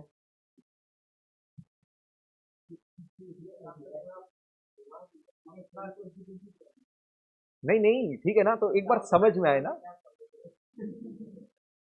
तो सुनो, असेट, असेट आप लोग पढ़े हुए हो, असेट इज अ रिसोर्स। अब बस खाली यहीं तक बात करें तो देखो, आप ऐसी कंपनी में, आप आपका कंपनी में आप मान लो 14 फ्लोर में हो, एकदम मस्त, वो बना हुआ है, कांच लगा हुआ है, विंडो आप देख रहे हो, विंडो से नीचे बहुत सारा गाड़ी दिख रहा है। अब वो जो इतना सारा गाड़ी जो दिख रहा है, जा रहा है, वो सब भी रिसोर्स है, अच्छा अच्छा गाड़ी आ रहा है, वो भी रिसोर्स है, क्या वो आपका सेट है? नहीं, क्योंकि आप ओन नहीं करते हो। तो फिर बात ये आया कि आप ओन करते हो, but that is not enough. Asset is a resource which is giving you future economic benefit, which is giving you future economic benefit. तो रिसोर्स होना चाहिए, वो आपको फ्यूचर इकोनॉमिक बेनिफिट देना चाहिए, और अभी आपको फिलहाल ये लग रहा है कि वो ओन होना चाहिए, ओन होना चाहिए मतलब हमारा होना चाहिए, मतलब हमारा नहीं है तो राह चलता कोई भी गाड़ी हमारा सेट थोड़ी है। अगर अपना गाड़ी है, आप बोलते हो मेरा गाड़ी है और वो मेरे को फ्यूचर इकोनॉमिक बेनिफिट दे रहा है, तो वो मेरा सेट है। करेक्ट। अब क्वेश्चन ये उठता है, अकाउंट्स में ना एक कॉन्सेप्ट है सब्सटेंस ओवर फॉर्म, सुने हो कभी? सब्सटेंस ओवर फॉर्म तुम लोग कभी सुना हुआ है? तुम लोग भूल रहे हैं, मतलब ये तो ऐसे बिहेव करना हो गया कि बस हम लोग कुछ भी पढ़ के नहीं आए। सब्सटेंस ओवर फॉर्म सुने हो? हाँ हाँ हाँ हाँ, लंच करने से ऐसे ही होता है, पूरा रट्टा मारने से ना यही हाल होता है। रियलिटी लीगलिटी चल रहा है। अब ये देख के लग रहा है, क्या नाम है, हाँ, अनिकेत, देख के लग रहा है कि शायद कुछ पढ़ता वढ़ता नहीं है, एकदम देख के लग रहा है तुमको, बाद में जब रिजल्ट आया तो फोड़ दिया। This is in substance, in substance he is a तोप बंदा, देख के पता नहीं चल रहा है, रियलिटी इज समथिंग एल्स, दिख रहा कुछ और है। राइट। तुम इंप्रेस करने के लिए मर्सिडीज है नहीं तुम्हारे पास, बट तुम भाड़ा पे ले लिया, ठीक है ना, आज लेके जाएंगे कॉलेज और इंप्रेस करना है किसी को, सुंदर कन्या, ठीक है। अब तुम लेके तो भाड़ा पे बुला तो लिया, वहां पे तुम्हारे कॉलेज के बाहर में खड़ा है मर्सिडीज, तुम्हारे पास चाबी भी आ गया, अब तुम गेट खोला, सीट पे बैठा, बट चालू करना ही नहीं आ रहा है। तो इन सब्सटेंस नहीं है भाई इतना पैसा भी, रियलिटी कुछ और है, लीगली दिख रहा कुछ और है। तो रियलिटी ओवर लीगैलिटी, अपने क्या करते हैं अकाउंट्स में, रियलिटी को ज्यादा इंपॉर्टेंस दो, लीगैलिटी को कम इंपॉर्टेंस दो। रियल में जो है, इन सब्सटेंस जो है, दैट इज मोर इंपॉर्टेंट, जो दिख रहा है वो ज्यादा इंपॉर्टेंट नहीं है। अब इसका अकाउंट्स में समझो, अपने यहां पर क्या इंप्लीकेशन है। जैसे मानो तुम एक बिल्डिंग खरीदा 50 लाख रुपए में, पैसा दे दिया, जिससे खरीदा बिल्डिंग उसको पैसा दे दिए 50 लाख रुपए, बिल्डिंग हम लोग का पोसेशन ले लिए, हम लोग वहां पर अपना ऑफिस बना करके अपना काम चालू कर दिए। लेकिन प्रॉपर्टी मार्केट में क्या होता है, प्रॉपर्टी के डीलिंग्स में क्या होता है कि ये बिल्डिंग आपके नाम पर हो, इसके लिए आपको स्टैंप ड्यूटी रजिस्ट्री वगैरह करवाना पड़ेगा, म्युनिसिपैलिटी का रजिस्ट्रेशन वगैरह होता है, वो सब करवाना पड़ता है, और वो एक लंबा प्रोसेस है जिसमें बहुत टाइम लग जाता है, ठीक है। अगर कोई टाइटल डीड का बात करे कि रियल लीगल ओनर कौन है, लीगली ये बिल्डिंग किसके नाम पर है, तो अभी तक आपका पार्टी के नाम पर ही है, आपके नाम पर हुआ नहीं है अभी तक। फिर से आपने एक बिल्डिंग खरीदा 50 लाख रुपया में, आपने पेमेंट कर दिया अगले को, सामने वाले ने आपको बिल्डिंग का पोसेशन दे दिया, आप उस बिल्डिंग में अपना ऑफिस बना करके अपना ऑफिस ऑपरेट करना चालू कर दिए, करेक्ट। लेकिन जो म्युनिसिपैलिटी का लीगैलिटीज होता है ना, फॉर्मेलिटीज जो होता है, वो सब होना बाकी है, स्टैंप ड्यूटी रजिस्ट्री होना बाकी है। अगर आप म्युनिसिपैलिटी ऑफिस में जाकर के पूछोगे बताओ ये वाला बिल्डिंग का मालिक कौन है, तो वो जो सामने वाला पार्टी था वही है, आप अभी तक नहीं है। इस प्रोसेस में टाइम लग जाता है। अब लीगली देखोगे तो बिल्डिंग का मालिक कौन है वो, लेकिन रियल में मालिक कौन है आप खुद। तो रियलिटी देखा जाता है, रियल में क्या आप ओनर हो, तो लीगल मैटर को छोड़ो, लीगल मैटर वहां पर उसको कम इंपॉर्टेंस दिया जाता है, राइट। तो इसका मतलब हर बार ओनरशिप भी इंपॉर्टेंट नहीं है, आप अभी तक ओन नहीं करते हो बिल्डिंग, बट फिर भी क्या वो आपका सेट है, द आंसर ये है, आप अभी तक बिल्डिंग को ओन नहीं करते हो, ओनरशिप आपके नाम पर नहीं है। सर ओनरशिप आपके नाम पर कैसे नहीं है, आपने पेमेंट कर दिया, पोसेशन ले लिया, ओनरशिप नहीं है, क्योंकि म्युनिसिपैलिटी ऑफिस में उस बिल्डिंग का आज भी ओनरशिप आपके नाम पर हुआ नहीं है, वो अभी भी उस पार्टी के नाम पर है। तो लीगली अगर आप देख रहे हो तो ओनर कोई और है, बट रियल में उसका बिल्डिंग का मालिक आपको। समझ में आ रहा है कि कंफ्यूजन हो रहा है? I am saying ownership, legal ownership is not a mandatory thing. एक और एग्जांपल देते हैं, आप गाड़ी खरीदने गए, 10 लाख का गाड़ी है,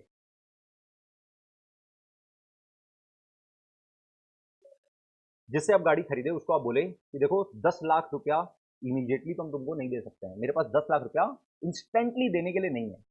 हम तुमको 5 साल में थोड़ा थोड़ा थोड़ा थोड़ा करके पैसा दे देंगे। हम तुमको 2.5 लाख रुपया करके 5 साल में दे देंगे। 2.5 लाख इंटू 5, बोलो टोटल कितना रुपया दे देंगे? 12,50,000। देखो 2.5 लाख इंटू 5, 12.5 लाख हम दे देंगे। सर ज्यादा दे रहे हैं, 10 लाख का गाड़ी था पर दे रहे हैं 12.5, चलेगा आप लोग को? नहीं, ज्यादा देने से ज्यादा दे देंगे। 10 लाख का गाड़ी का वैल्यू पे 12.5 लाख। नो, बट सर अगर मेरे को ये ऑप्शन मिले कि हम 5 साल में दे, हौले हौले दे, थोड़ा थोड़ा करके पेमेंट दे, तो सामने वाला बोलेगा ना कि भाई 10 लाख तो तुम इमीडिएटली पे करते हो तब है, तुम अगर थोड़ा थोड़ा करके दोगे तो टाइम वैल्यू ऑफ मनी भी तो है, तो उस हिसाब से हम इंटरेस्ट पोर्शन भी तुमसे लेंगे, 12.5 लाख वो आपसे लेगा। करेक्ट है। तो 10 लाख का मशीन आप बोले 2.5 लाख रुपया करके 5 साल में देंगे, हर ईयर एंड पे, ईयर 1 के एंड में 2.5 लाख, ईयर 2 के एंड में 2.5 लाख, ईयर 3 के एंड में 2.5 लाख। ठीक है, उसके साथ एक अग्रीमेंट बन गया। अग्रीमेंट ये बना कि गाड़ी आप ले जाओ, 10 लाख रुपए का गाड़ी है, बट आप 2.5 लाख रुपया करके 5 साल में दोगे, और जब आप 5th इंस्टॉलमेंट, लास्ट इंस्टॉलमेंट दे दोगे ना, लास्ट इंस्टॉलमेंट जब आप दे दोगे तो गाड़ी का ओनरशिप भी आपके नाम पर हो जाएगा। अग्रीमेंट ऐसा बना है।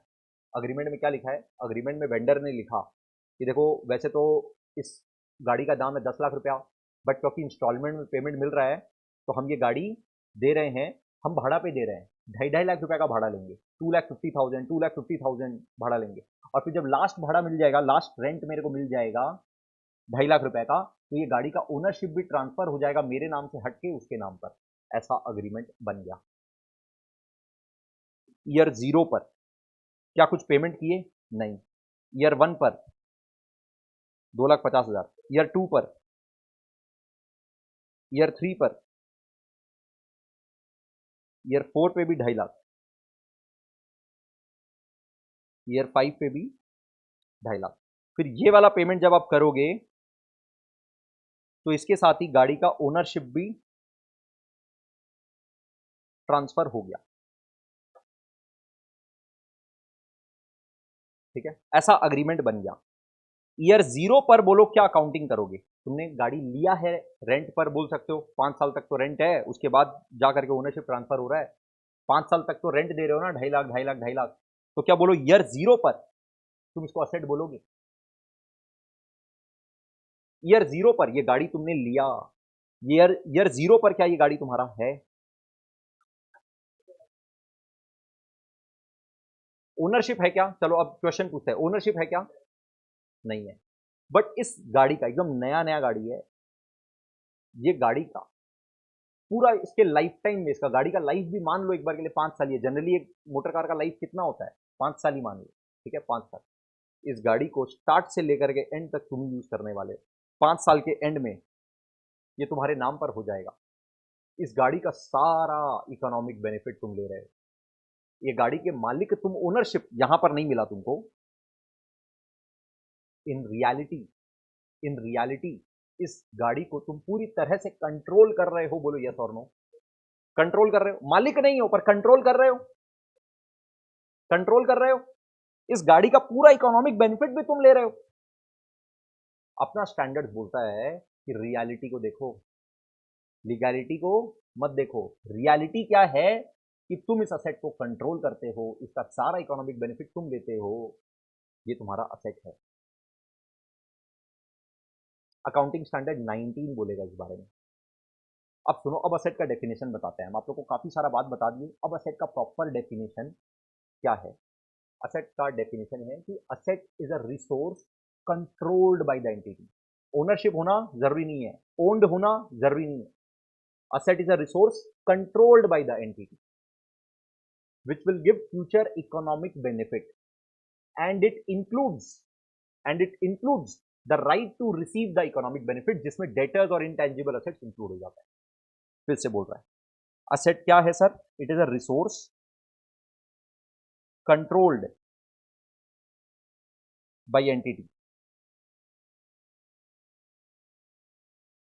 जो आपको फ्यूचर इकोनॉमिक बेनिफिट देगा। हम लोग शॉर्ट में बोलेंगे फ्यूचर इकोनॉमिक बेनिफिट को FEB बोलेंगे, which will give you future economic benefit, and it includes right to receive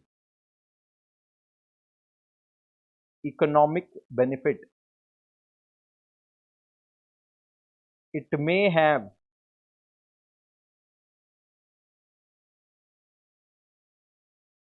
physical substance or may not have.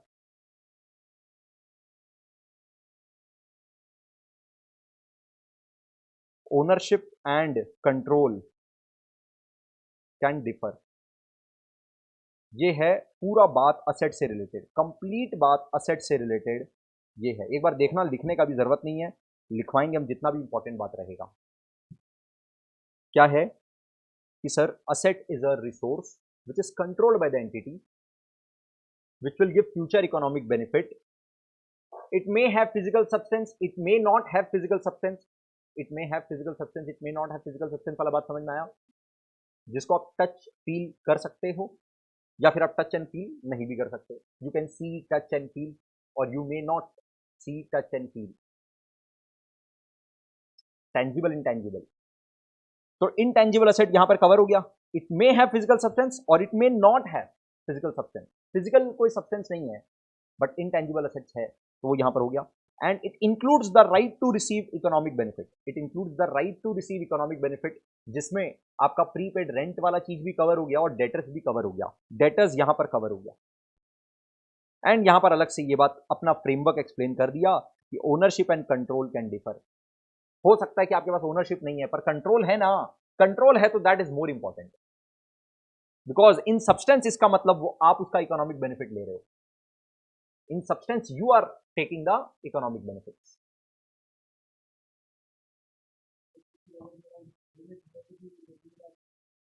अब क्वेश्चन ये आया कि सर भाड़े पे मेरा अगर घर है तो फिर क्या वो भी मेरा असेट है? हाँ हाँ, अच्छा, बहुत अच्छा क्वेश्चन आया, बहुत अच्छा क्वेश्चन है। गिवन द फैक्ट कि हम आपको गाड़ी वाला एग्जांपल दिए, गाड़ी तो भाड़ा पे लिए।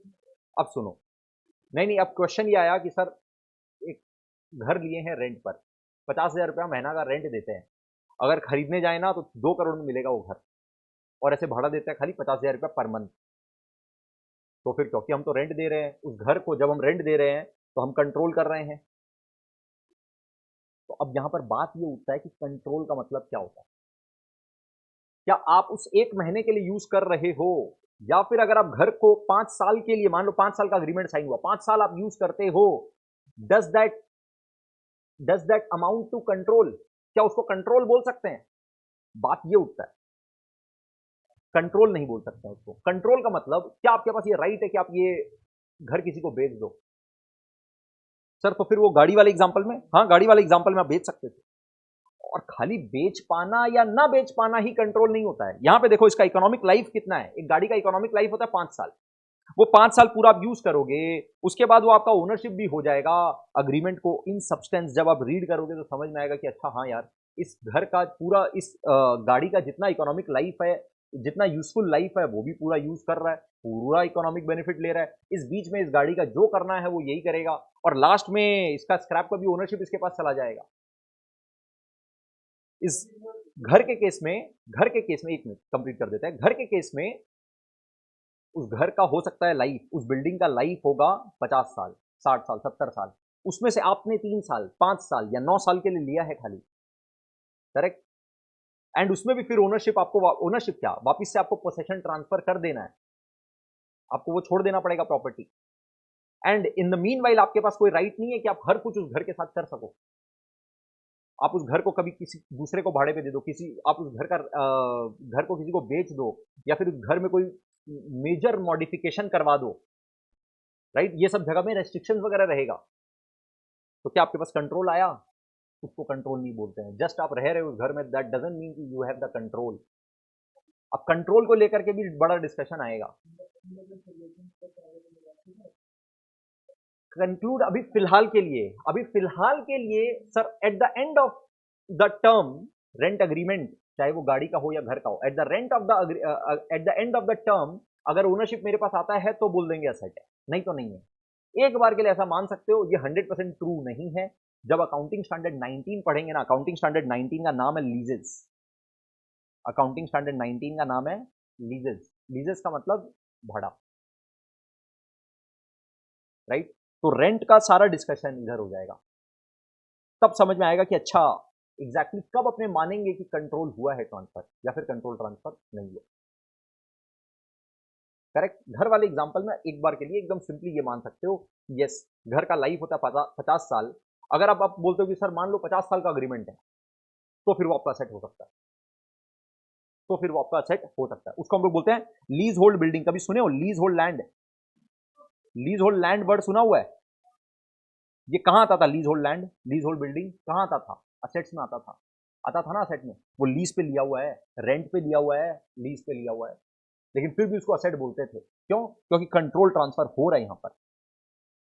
जनरली प्रॉपर्टी का जो डीलिंग होता है, अगर वो रेंट अग्रीमेंट है, अगर वो रेंट अग्रीमेंट है तो उसमें कंट्रोल अपने पास नहीं आता है। जनरली ये दो वर्ड अलग अलग यूज होता है, रेंट और लीज। शॉर्ट टर्म के लिए हुआ है, इसमें कंट्रोल आपके पास नहीं आता है और ये आपका असेट नहीं है। करेक्ट।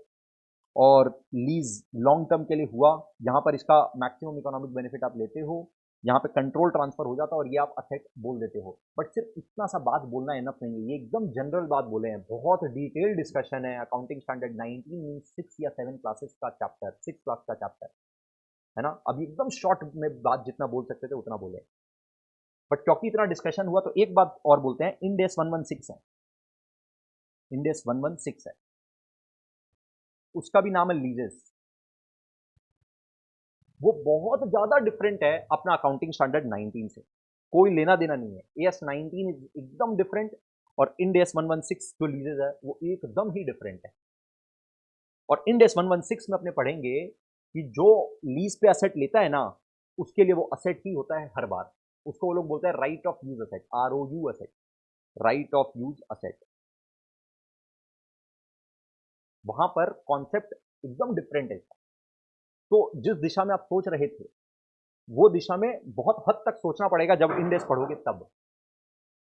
ठीक है, उस डायरेक्शन में सोचना पड़ेगा जब इंडेक्स पढ़ोगे तब। अभी अपना अकाउंटिंग स्टैंडर्ड कुछ और बात करता है, थोड़ा डिफरेंट बात करता है।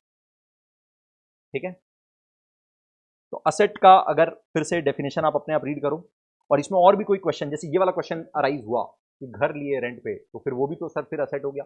इस तरह का कोई भी क्वेश्चन आता हो कंट्रोल से रिलेटेड या कोई और क्वेश्चन, तो पूछो। हाँ बोलो। हायर परचेज, हाँ जो हम एग्जांपल दिए वो हायर परचेज का एग्जांपल था।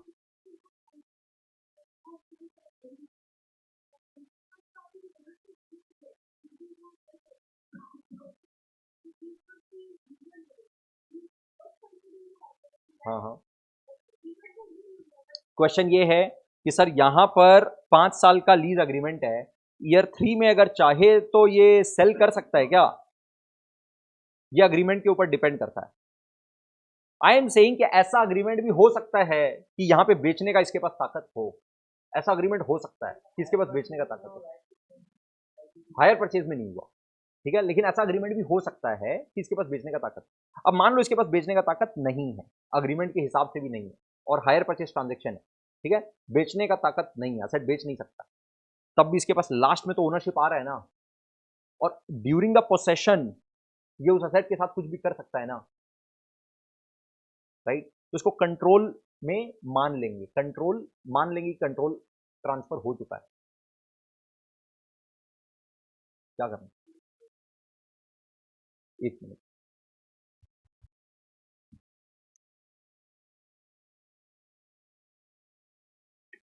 एक बार वहां पे एक बार जाके उसको बोलना ऑफिस।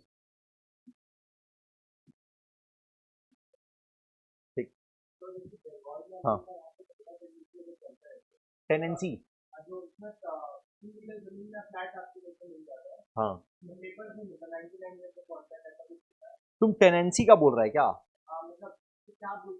जैसे सलामी भाड़ा, 99 ईयर्स का कॉन्ट्रैक्ट, हाँ, हाँ, तो 99 ईयर्स के लिए जो मिला ना, वो लीज ही हुआ, वो तुम्हारा असेट हो गया। हाँ, वो तुम्हारा असेट। सलामी भाड़ा और अलग चीज हो गया, वो हो गया टेनेंसी राइट्स। टेनेंसी राइट्स का मतलब क्या हुआ कि हम यहाँ रहेंगे, ये मेरा राइट है। अब हम ये छोड़ के निकले, उसके लिए I can demand A charge. That tenancy right is also an asset. क्या बोल रहा है? हाँ, ओनरशिप का पेपर नहीं है, तो वो अब मेरे पास ये प्रॉपर्टी मेरा असेट नहीं है जिसमें हम रह रहे हैं, बट यहाँ पर रहने का हक मेरे पास है, और अगर हम यहाँ से छोड़ के जाएंगे तो हम इसके बदले में कुछ कंपनसेशन लेंगे, ये राइट मेरे पास है। This is called tenancy right, and this right doesn't have any physical substance, it is an intangible asset. समझ में आ रहा है? Right to receive the economic benefit, and this doesn't have any physical substance, this right in itself doesn't have any physical substance, so even that is an asset.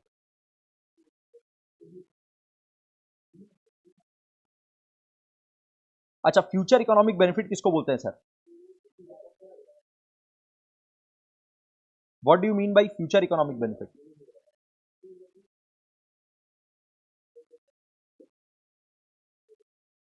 Done.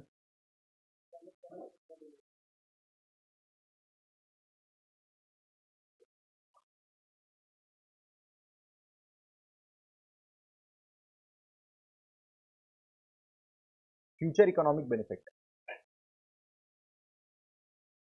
का मतलब क्या होता है?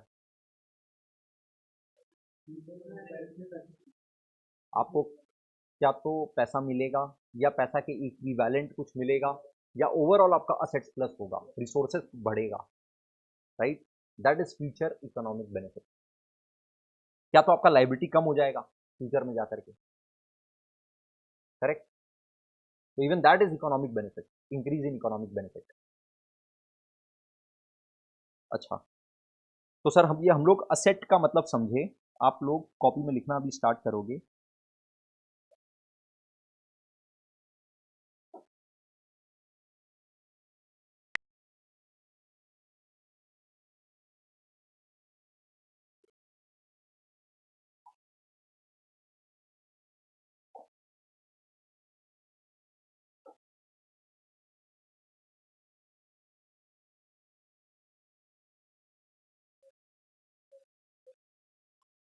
हाँ, हाँ बता रहे, लिखो ना।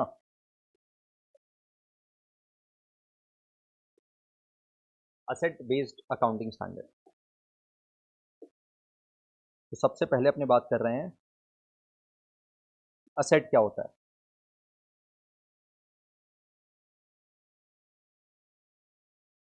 Asset is a resource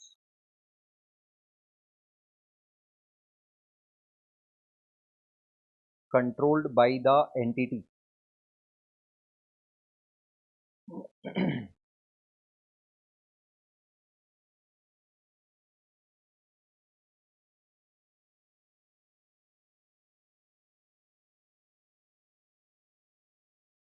which will generate future economic benefit।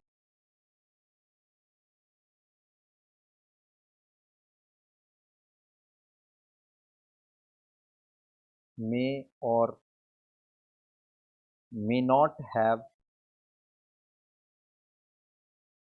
physical substance,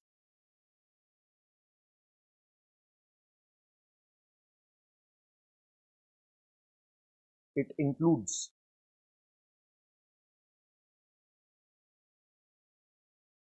right to receive the economic benefits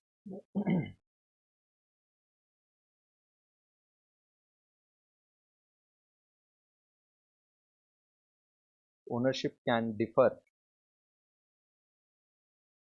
from control, bracket में लिखो, substance over form will prevail।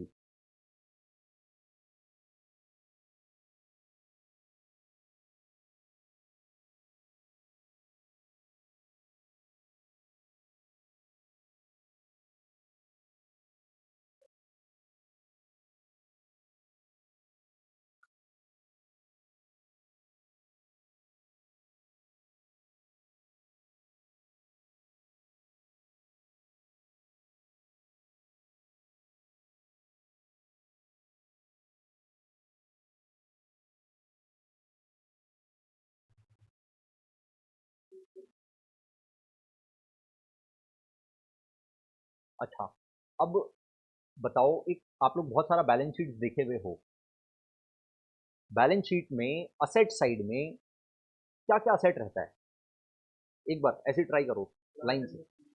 Plant and machinery, land and building को एक साथ हम लोग क्या fixed assets बोल सकते हैं? इसके अंदर टेंजिबल और इनटेंजिबल दोनों आ गया, टेंजिबल एसेट इनटेंजिबल एसेट दोनों आ गया, फिक्स्ड एसेट। और बोलो, करंट एसेट्स के अंदर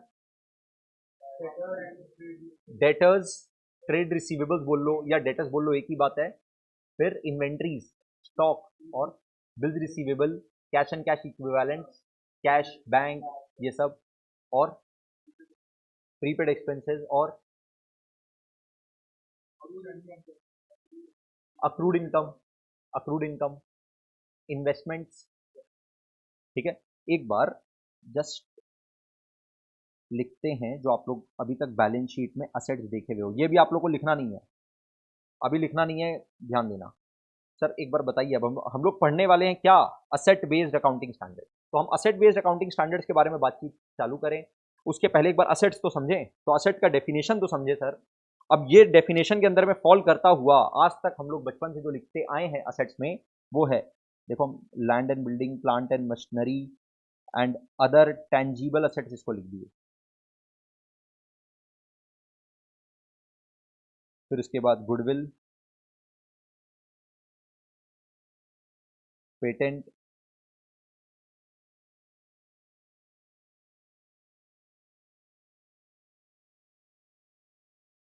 अदर इनटेंजिबल असेट्स।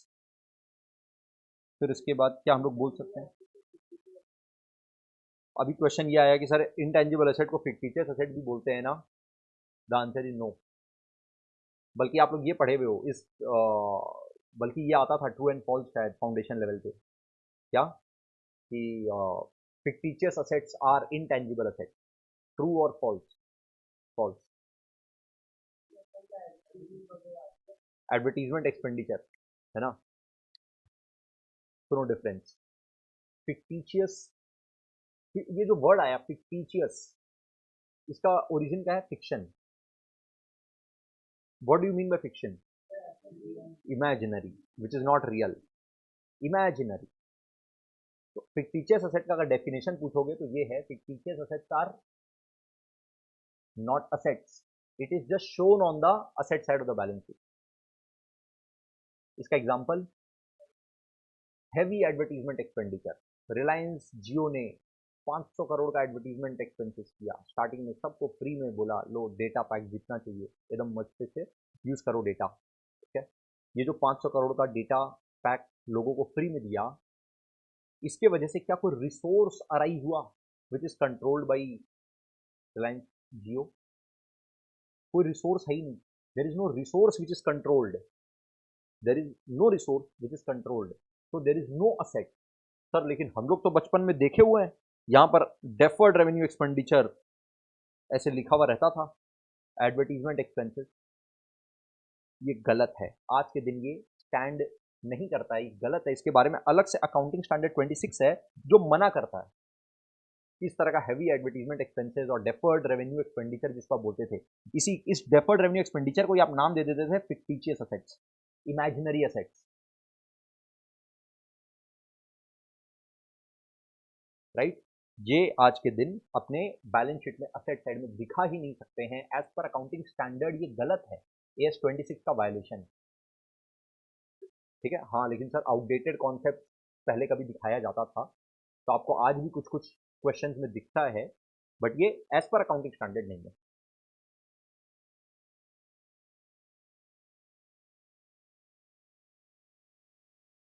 ठीक है सर, हम लोग लिखे टेंजिबल असेट्स, हम लोग लिखे इनटेंजिबल असेट्स, और बोलो, पहले हम इन्वेस्टमेंट्स लिख रहे हैं, इन्वेस्टमेंट्स। उसके बाद आप बोल रहे हो लोन्स एंड एडवांसेस, हम लोग किसी को एडवांस दे करके रखे हैं, सप्लायर को दे करके रखे हैं, या किसी को हम लोग लोन दे करके रखे हैं, या फिर बोल लो स्टॉक है हम लोग के पास, इन्वेंट्री, फिर डेटर्स या बिल्स रिसीवेबल। डेटर्स और बिल्स रिसीवेबल को मिला करके ही हम लोग ट्रेड रिसीवेबल बोलते हैं, ये दोनों मिला करके ही ट्रेड रिसीवेबल हुआ। उसके बाद आपका कैश हुआ, बैंक का बैलेंस हुआ, प्रीपेड एक्सपेंसेस हुआ, अक्रूड इनकम हुआ, ठीक है। और बोलो, डेफर्ड रेवेन्यू एक्सपेंडिचर नहीं आएगा सर, वो गलत है, आता था, AS 26 अलग से मना कर दिया कि वो नहीं आएगा। और कुछ असेट साइड में जो भी सोच सकते हो, आज तक जो जानते हो, सुने हो और सोच पा रहे हो अभी, इंश्योरेंस क्लेम, प्रीपेड इंश्योरेंस या फिर insurance claim receivable, insurance company का नाम, हाँ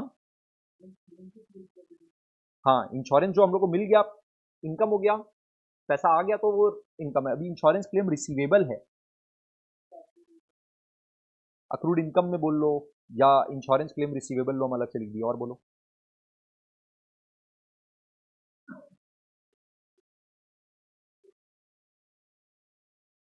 हाँ बोल सकता है। सब्सक्रिप्शन, तो सब्सक्रिप्शन वही है, ये अक्रूड इनकम ही है, मेरा इनकम हो गया, पैसा मिलना बाकी है, ठीक है। अब सुनो, अपना अकाउंटिंग स्टैंडर्ड इसके बारे में है AS 10,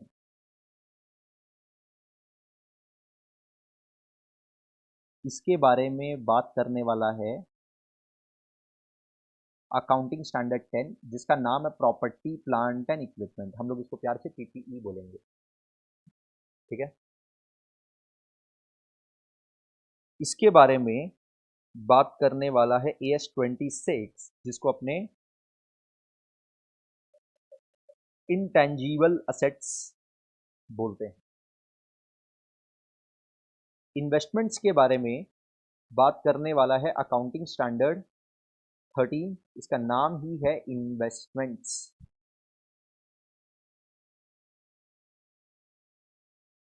स्टॉक के बारे में बोलो, कौन सा एस, ये आप लोग जानते हो, AS 2 inventories.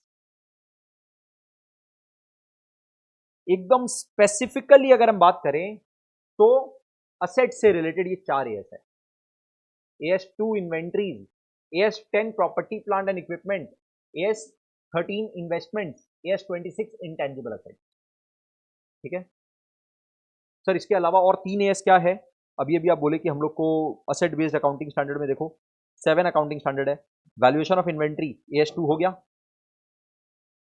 Property plant and equipment AS 10 हो गया, accounting for property plant equipment AS 10 हो गया, AS 13 investments, accounting for investments हो गया, और अकाउंटिंग स्टैंडर्ड 26 इंटेंजिबल असेट हो गया। Sir what about these 3 other accounting standards?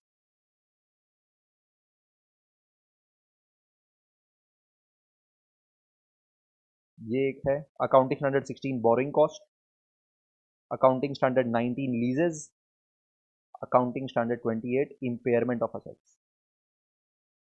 ये और 3 स्पेसिफिक असेट्स है जो किसी ऐसे बैलेंस शीट में आप देखोगे तो किसी असेट आइटम को पिक नहीं कर रहा है, बट ये असेट के बारे में ही बात करेगा ज्यादातर। बोरोइंग कॉस्ट का मतलब होता है इंटरेस्ट वगैरह का खर्चा। इस एएस में अपने सीखेंगे कि सर ऐसा सिचुएशन कब अराइज होता है, ऐसा सिचुएशन कभी कभी आएगा जब इंटरेस्ट वगैरह का खर्चा ना अपने असेट के कॉस्ट में ऐड कर देंगे। जैसे एग्जांपल तुम मान लो बिल्डिंग बना रहा है, बिल्डिंग बनाने के लिए तुमको सीमेंट का जरूरत पड़ा, 2 लाख रुपए का सीमेंट खरीदे, तो जर्नल एंट्री बताओ क्या पास करता है? सीमेंट लगा 2 लाख रुपए का बिल्डिंग बनाने के लिए,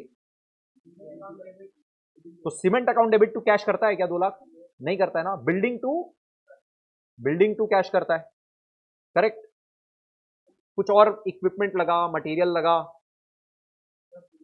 बिल्डिंग अकाउंट डेबिट करता जाता है, बिल्डिंग अकाउंट डेबिट करते जाता है।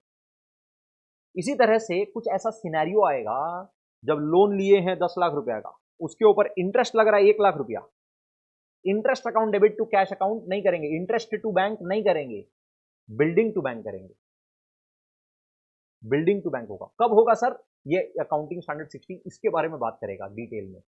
हम जस्ट एक आइडिया दिए कि क्यों इसको असेट बेस्ड अकाउंटिंग स्टैंडर्ड बोला। अगर हम सिर्फ बोरिंग कॉस्ट बोले तो बोरिंग कॉस्ट तो होता है इंटरेस्ट वगैरह का खर्चा, इंटरेस्ट वगैरह का खर्चा तो सर कोई एक्सपेंस वगैरह हो गया, उससे क्या असेट से क्या मतलब है? मेन अकाउंटिंग स्टैंडर्ड 16 जो बना है वो इसलिए बना है ताकि आपको ये बता पाए ऐसा कौन कौन सा सिनेरियो है, ऐसा कौन सा सिचुएशन है जब आप इंटरेस्ट के खर्चा को असेट के कॉस्ट में ऐड कर देंगे? आप इंटरेस्ट नाम का एक्सपेंस को डेबिट नहीं करेंगे, आप असेट को डेबिट कर देंगे। इसलिए इसको असेट बेस्ड अकाउंटिंग स्टैंडर्ड बोला। एकदम सिमिलरली अभी अपने 19 लीजेस का बात अभी कर रहे थे। ऐसा सा सिनेरियो आएगा जहां पे लीज ट्रांजैक्शन है, तो आपको देखने में लगेगा कि रेंटल एक्सपेंस है, बट वो रेंटल एक्सपेंस नहीं माना जाएगा, उसको असेट की तरह ट्रीट करना पड़ेगा। वो सिचुएशन कैसा होगा, कब होगा, क्यों होगा, इसके बारे में पूरा डिटेल्ड प्रोविजन में बात होगा अकाउंटिंग स्टैंडर्ड 19। अकाउंटिंग स्टैंडर्ड 28 किस बारे में बात करेगा? कभी कभार क्या होता है, accounting standard 28 is like a security. पूरा फाइनेंशियल स्टेटमेंट्स के अंदर में एक सिक्योरिटी है, ये हवलदार है।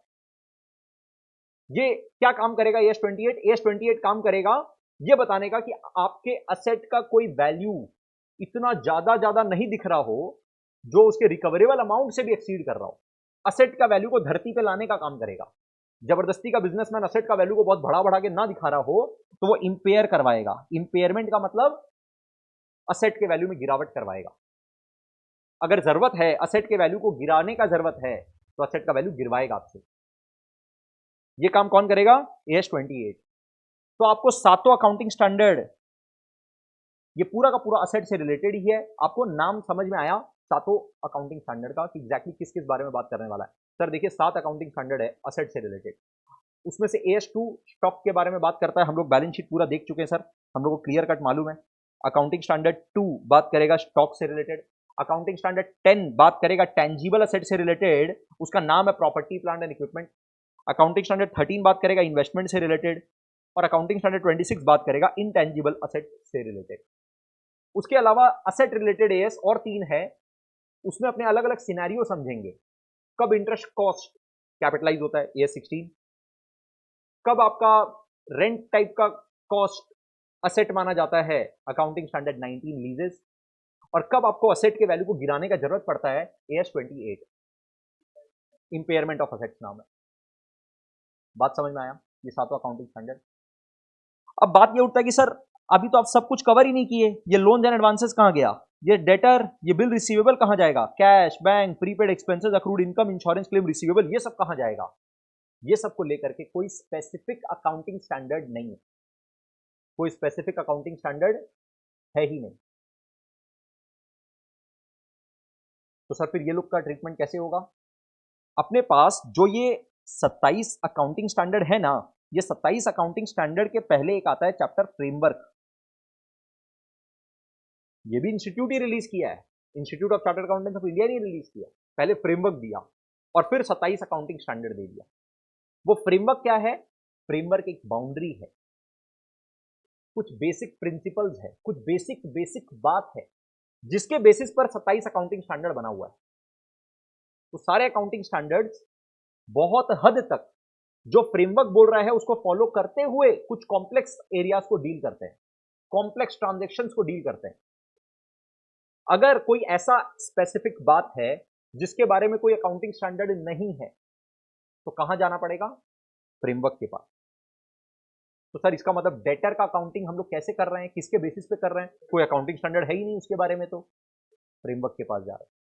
कैश और बैंक ऑफ असेट की तरह कैसे रिकॉर्ड कर रहे हैं? कोई एएस तो है ही नहीं, फ्रेमवर्क, क्योंकि फ्रेमवर्क डिफाइन करता है। ये जो ये अभी हम आपको असेट का डेफिनेशन लिखवाए ना, ये फ्रेमवर्क में लिखा हुआ है, ये असेट का डेफिनेशन फ्रेमवर्क में लिखा हुआ है। और क्योंकि इस डेफिनेशन में डेटर्स फॉल कर जाता है, इस डेफिनेशन में बिल्स रिसीवेबल फॉल कर जाता है, इस डेफिनेशन में prepaid expenses, insurance claim receivable, ये सब फॉल कर जाता है। अब इसके बारे में इसका वैल्यूएशन कैसे होगा, इसका ट्रीटमेंट क्या होगा, जैसे फ्रेमवर्क बताया वैसे करेंगे। और फ्रेमवर्क क्या बताया जो आप लोग आज तक जानते हो बचपन से, वही फ्रेमवर्क है। फ्रेमवर्क इज एकदम बेसिक बात। तो इसका मतलब सर डेटर का ट्रांजेक्शन में जनरली, या कैश या बैंक का ट्रांजेक्शन या प्रीपेड एक्सपेंसेस का ट्रांजेक्शन में जनरली बहुत कॉम्प्लेक्सिटी अराइज ही नहीं होता है। इतना कोई सीरियस मैटर हुआ ही नहीं कि जिसके बारे में अलग से एक स्टैंडर्ड को आकर के बताना पड़े कि देखो इसका ये करना। बात समझ में आ रहा है? Broad overview. बोलो कोई क्वेश्चन, कोई भी क्वेश्चन आए ना दिमाग में एकदम बेझिझक पूछना। Anyone attending online, any question till now? अच्छा अब देखो, हम लोग 4 असेट के बारे में बात किए। Inventory AS2, PPE AS10, investments AS13,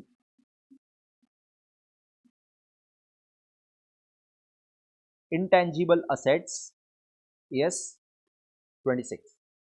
अब ये चारों AS, ये चारों चीजों को डिफाइन किया है। एक तो पहले अपने असेट को डिफाइन किए, असेट क्या होता है क्लियर है। अब ये चारों अकाउंटिंग स्टैंडर्ड जब भी आएगा, AS2 आएगा इन्वेंट्री, तो वो बोलेगा इन्वेंट्री क्या होता है। As per accounting standard 2 inventory is what, बताना पड़ेगा, आपको पता होना चाहिए।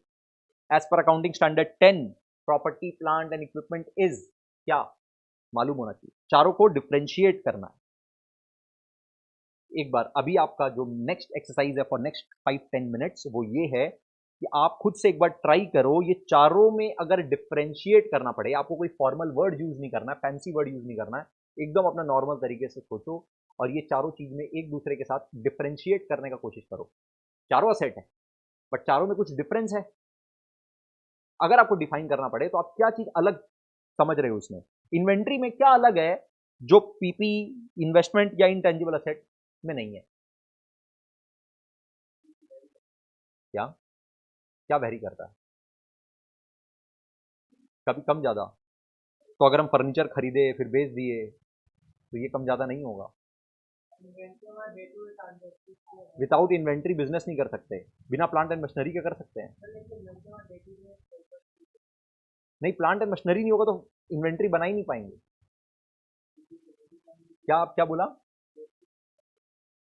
डे टू डे ट्रांजेक्शन में इन्वेंट्री लगता है, तो डे टू डे ट्रांजेक्शन में मैन्युफैक्चरिंग नहीं हो रहा है। प्रॉपर्टी प्लांट एंड इक्विपमेंट, अच्छा डे टू डे ट्रांजेक्शन में बिल्डिंग ऑफिस, जो ऑफिस बिल्डिंग है वो तो पीपी में आ गया, property plant and equipment tangible assets, तो उधर वो डे टू डे काम में नहीं आ रहा है बिल्डिंग।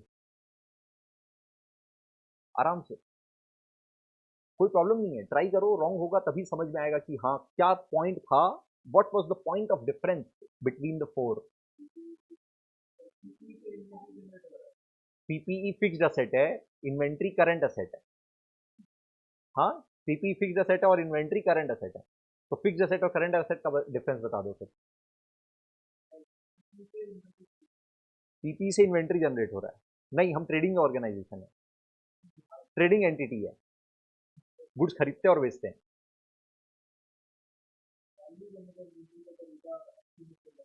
वैल्यू का तरीका अलग है, वो वैल्यू का तरीका तो सेकंड बात है ना, सेकंड लेयर ऑफ बात है। पहला बात है कि आप डिफरेंशिएट कैसे करोगे। तो सुनो, समझ में आया, अब ये चारों का डिफरेंस को कैटेगरिकली समझना है अलग अलग से, ठीक है। सुनो, इन्वेंट्री एक ऐसा असेट है, असेट तो चारों है, इन्वेंट्री एक ऐसा असेट है जिसको आप क्या तो बेच दोगे, होल्ड करते हो बेचने के लिए, विच इज हेल्ड फॉर सेल।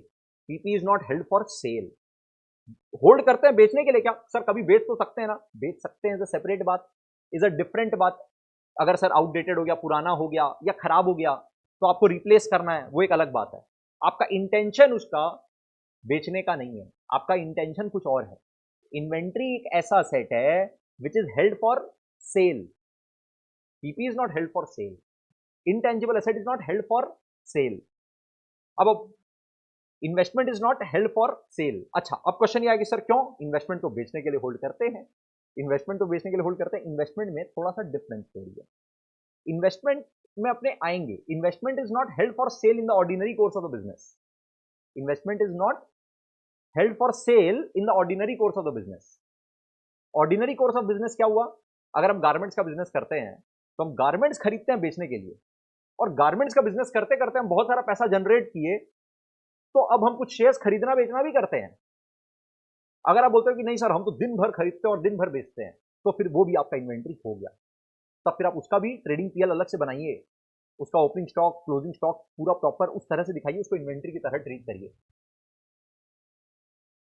फिर से अगर डीएलएफ है, मान लो डीएलएफ का क्या काम क्या है पता है, रियल एस्टेट, वो क्या करता है, लैंड खरीदता है, प्रॉपर्टी डेवलप करता है, फ्लैट का यूनिट्स बनाता है, या शॉपिंग कॉम्प्लेक्स बनाता है। शॉपिंग कॉम्प्लेक्स में जो शॉपिंग यूनिट्स होते हैं शॉप यूनिट्स जो होते हैं वो सेल कर देता है, ठीक है। तो वो तो फिर सर उसके लिए तो ये बड़ा बड़ा बिल्डिंग जो है वो फिर इन्वेंट्री हो गया, उसके लिए वो इन्वेंट्री है, करेक्ट। डीएलएफ के लिए वो फ्लैट यूनिट्स इन्वेंट्री है, उसके लिए वो प्रॉपर्टी प्लांट एंड इक्विपमेंट है ही नहीं। टैली सॉफ्टवेयर जानते हो, टैली अकाउंटिंग सॉफ्टवेयर, तो सॉफ्टवेयर तो सर इंटेंजिबल एसेट होता है, लेकिन टैली सॉफ्टवेयर के लिए वो इंटेंजिबल एसेट नहीं है। टैली सॉफ्टवेयर के लिए टैली का लाइसेंस जो वो जनरेट कर रहा है ना, जो सेल करता है, वो उसके लिए इन्वेंट्री है। सर शेयर्स खरीदते और बेचते हैं, तो अगर आपका इंटेंशन आप खरीदे ही हैं बेचने के लिए, हेल्ड फॉर सेल है, यही आपका ऑर्डिनरी कोर्स ऑफ बिजनेस है, आपका काम ही ये है कि आप शेयर्स खरीदते और बेचते हैं, तब वो आपका इन्वेंट्री है। Are you understanding? Inventory is an asset which is held for sale और फॉर कंजम्पशन। मैन्युफैक्चरिंग प्रोसेस में क्या तो आप कंज्यूम कर लोगे, हेल्ड फॉर सेल और consumption in the ordinary course of the business, ठीक है। बाकी जब बात करेंगे तो और अच्छे से समझ में आएगा। AS10 क्या है सर? अकाउंटिंग स्टैंडर्ड 10 अपने को बोलता है property plant and equipment is a tangible asset.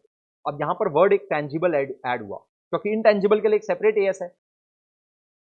As per accounting standard 10, property plant and equipment is a tangible asset held for use in the business, held for use in the business, not held for sale, please understand difference कहां पर है, held for sale है कि held for use है। if there is an asset which is held for sale in the business and which has a life of more than 12 months and which has a life of more than 1 year, बोल दो, which has a life of more than 1 year, property plant and equipment is a tangible asset held for use in the business and which has a life of more than 12 months। एकदम similarly इसी को अगर हम change कर दे हल्का सा, intangible asset is an asset which doesn't have a physical substance and is held for use in the business। intangible asset is an asset which doesn't have a physical substance and is held for use in the business। Sir ये दोनों ही held for use है, property plant and equipment और intangible asset दोनों ही held for use in the business है, दोनों ही held for use है। but property plant and equipment is a tangible item which has some physical substance, intangible asset doesn't have any physical substance। ये दोनों के लिए separate separate item बना हुआ। Sir ये दोनों में एक बार के लिए हम लोग इतना सही बात समझ सकते हैं कि पॉइंट ऑफ डिफरेंस क्या है कि फिजिकल सब्सटेंस है या नहीं है। अगर फिजिकल सब्सटेंस है, held for use in the business अगर है, और अगर टेंजिबल आइटम है तो पीपी, अगर फिजिकल सब्सटेंस नहीं है तो इनटेंजिबल है। एक बार के लिए इतना ही समझ लो। इन्वेस्टमेंट क्या है sir? As per AS13, investment is an asset which is held for earning income, held for earning income by way of interest, dividend और रेंट। एक बार बस इतना ही समझो। Investment are assets which is held for earning income by way of interest, dividend या rent, और for capital appreciation, और फॉर कैपिटल अप्रिसिएशन।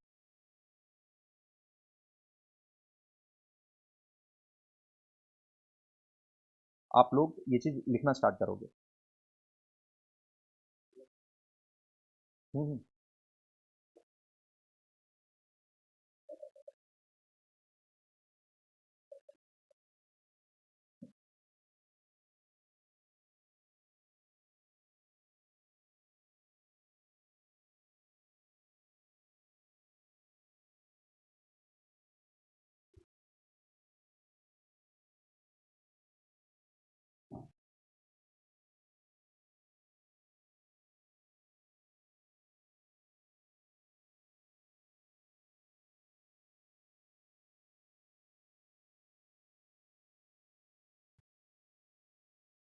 हम पहले AS26 लिख रहे हैं।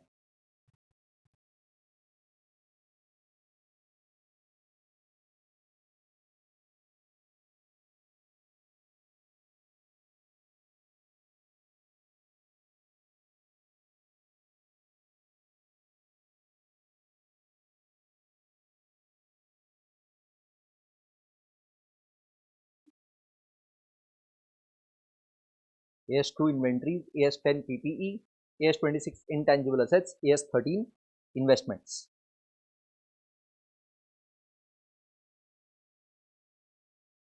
एकदम शॉर्ट में लिखेंगे, हेल्ड फॉर सेल और कंजम्पशन, हेल्ड फॉर सेल और consumption. AS10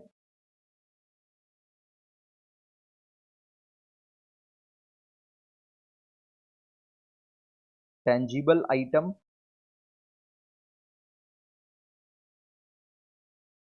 held for use and life greater than 1 year.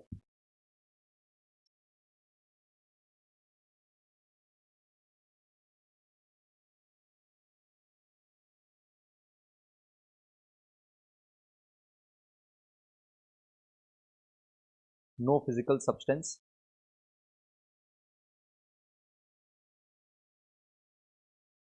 held for use.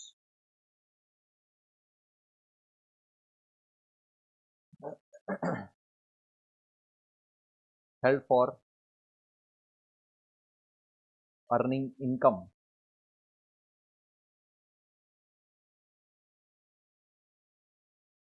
by way of interest, dividend, rentals,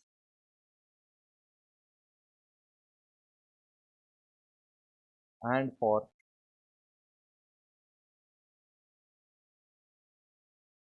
capital appreciation.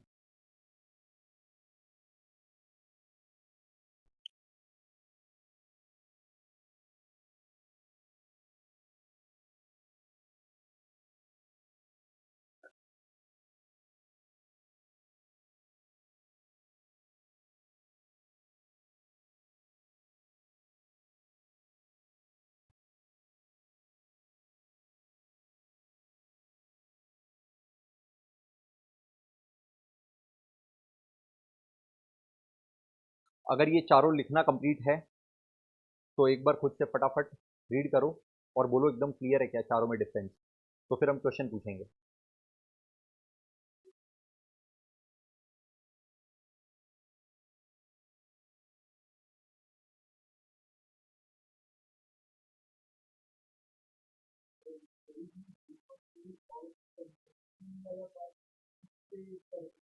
Raw material, raw material consume हो जाएगा finish goods बनाने के लिए. वैसे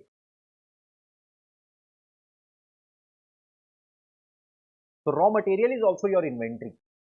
Y raw material is inventory? Because raw material is not held for sale. Raw material एक ऐसा set है जिसको आप बेचोगे थोड़ी. हाँ, जैसे ये पेन है, ये पेन बनाने के लिए मेटल, इंक और प्लास्टिक चाहिए. तो आपके पास मेटल पड़ा है, इंक पड़ा है, प्लास्टिक पड़ा है, क्या वो आप बेचोगे? नो.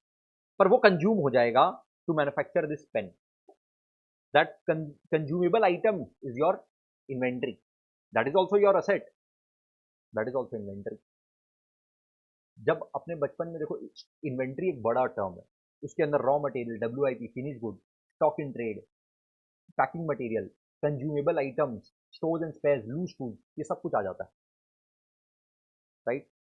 इसके बारे में अपने बहुत डिटेल में जब ES2 आएगा तब बात करेंगे. अभी और इसके अंदर घुसेंगे तो फिर यही एक अपने आप में बहुत बड़ा टॉपिक है. चारों का डिफरेंस क्लियर है? पूछे क्वेश्चन? लैंड एंड बिल्डिंग आपके पास कहाँ जाएगा? PP. Very good, correct. Generally land and building is held for use in the business. आपके पास प्लांट एंड मशीनरी है, कहाँ जाएगा? Property, plant and equipment. आपके पास investment in the shares of Reliance Industries Limited, investment में जाएगा. करेक्ट. ITC कंपनी के पास, ITC कंपनी के पास एक बिल्डिंग है जिसको वो बिजनेस में यूज कर रहा है, और एक और बिल्डिंग है जिसको वो बिजनेस में यूज नहीं कर रहा है, बस पड़ा है उसके पास. It is use in business and it is not used in business.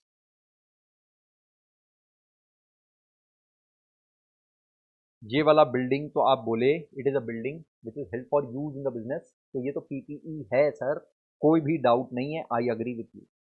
How about this? ये भी पीपी, मतलब नेचर ऑफ असेट से डिसाइड किए क्या? बिल्डिंग जैसा असेट पीपी में जाता है, हम कहीं ऐसा बात किए क्या? ये क्या है? किस लिए है? Is a good question. किस लिए है सर? क्या ये बिल्डिंग आईटीसी होल्ड कर रहा है, बेचने के लिए बनाया है, बेचने के इरादे से? हेल्ड फॉर सेल है क्या? अगर आप बोलते हो हेल्ड फॉर सेल है इन the ordinary course of business, यहां पे एक और इंपॉर्टेंट बात है, in ordinary course of business, held for sale और कंजम्पशन इन ऑर्डिनरी कोर्स. क्या आईटीसी का काम है क्या ऑर्डिनरी कोर्स में बिल्डिंग बेचना? तो फिर वो इन्वेंट्री तो नहीं है. अभी अभी बोले not in use. If it is not held for use that means PP भी नहीं है पक्का. इसका फिजिकल सब्सटेंस है ऑब्वियसली, तो इंटेंजिबल एसेट भी नहीं है. क्या ये held for earning income by way of rent है? क्या आप इस बिल्डिंग को किसी को भाड़ा पे दे करके रेंट कमा रहे हो? अगर हाँ है तब भी इन्वेस्टमेंट है. बट अगर आप रेंट नहीं कमा रहे हो उससे, इससे आपको इंटरेस्ट कमा नहीं सकते हो, इससे आपको डिविडेंड कमा नहीं सकते हो. आईटीसी बोलता है ये हम होल्ड कर रहे हैं क्योंकि इस बिल्डिंग का वैल्यू मेरे को लगता है बढ़ जाएगा. अभी 3 करोड़ का है, मेरे को लगता है ये 5 करोड़ का होने वाला है साल 2 साल में, और फिर हम बेच देंगे इसको. तो हेल्ड फॉर कैपिटल अप्रिसिएशन है, held for earning income by way of capital appreciation, तो फिर वो इन्वेस्टमेंट हो जाएगा. मतलब sir building can be A PP, a building, that same building can be a investment also, and that building can be a inventory also अगर held for sale है तो.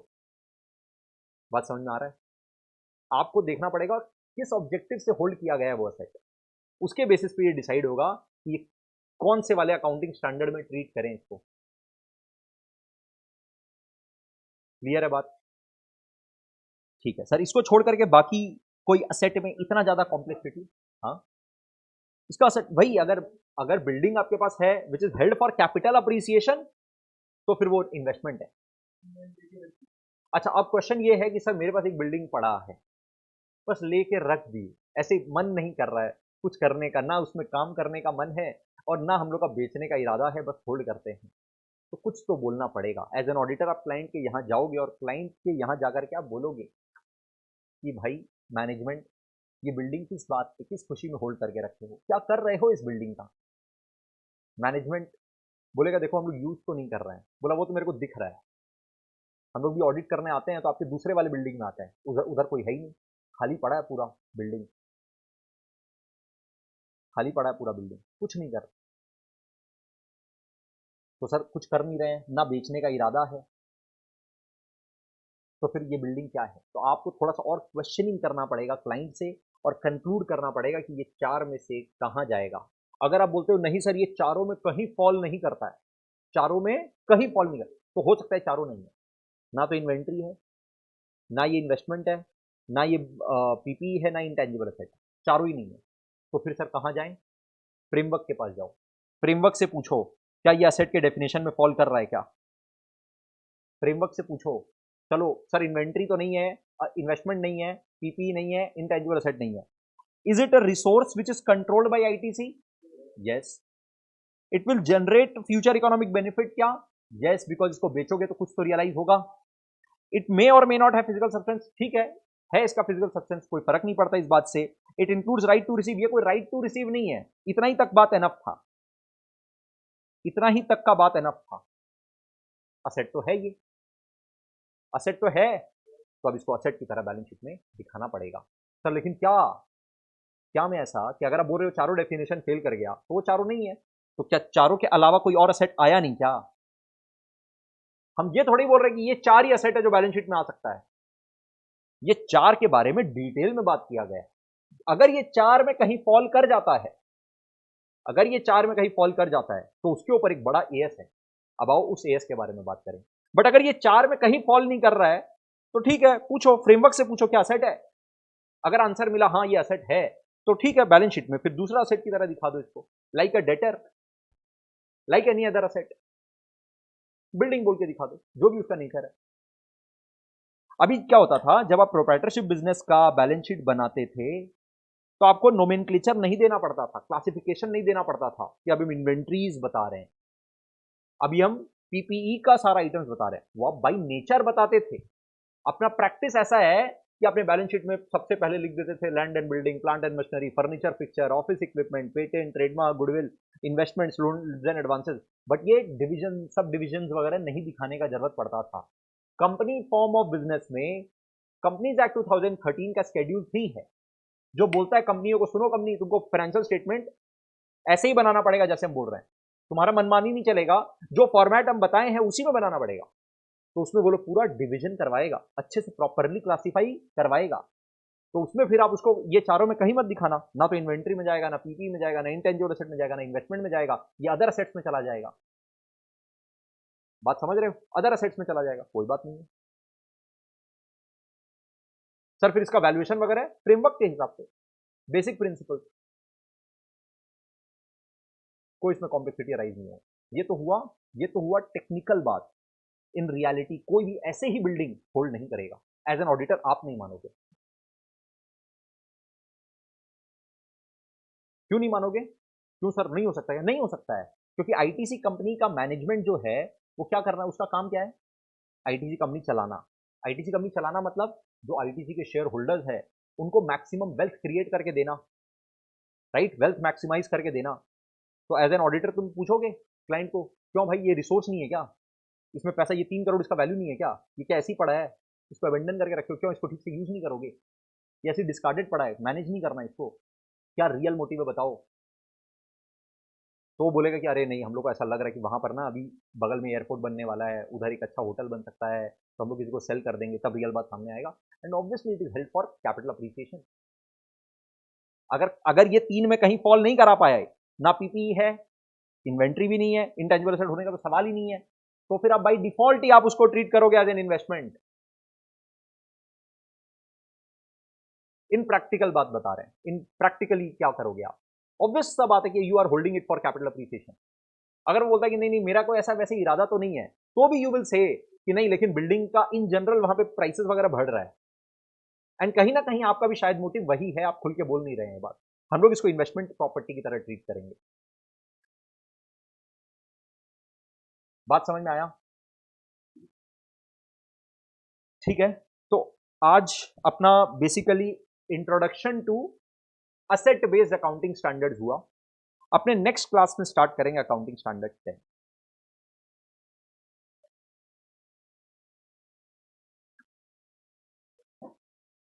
ठीक है, आज के क्लास से कोई भी क्वेश्चन? हाँ बोलो।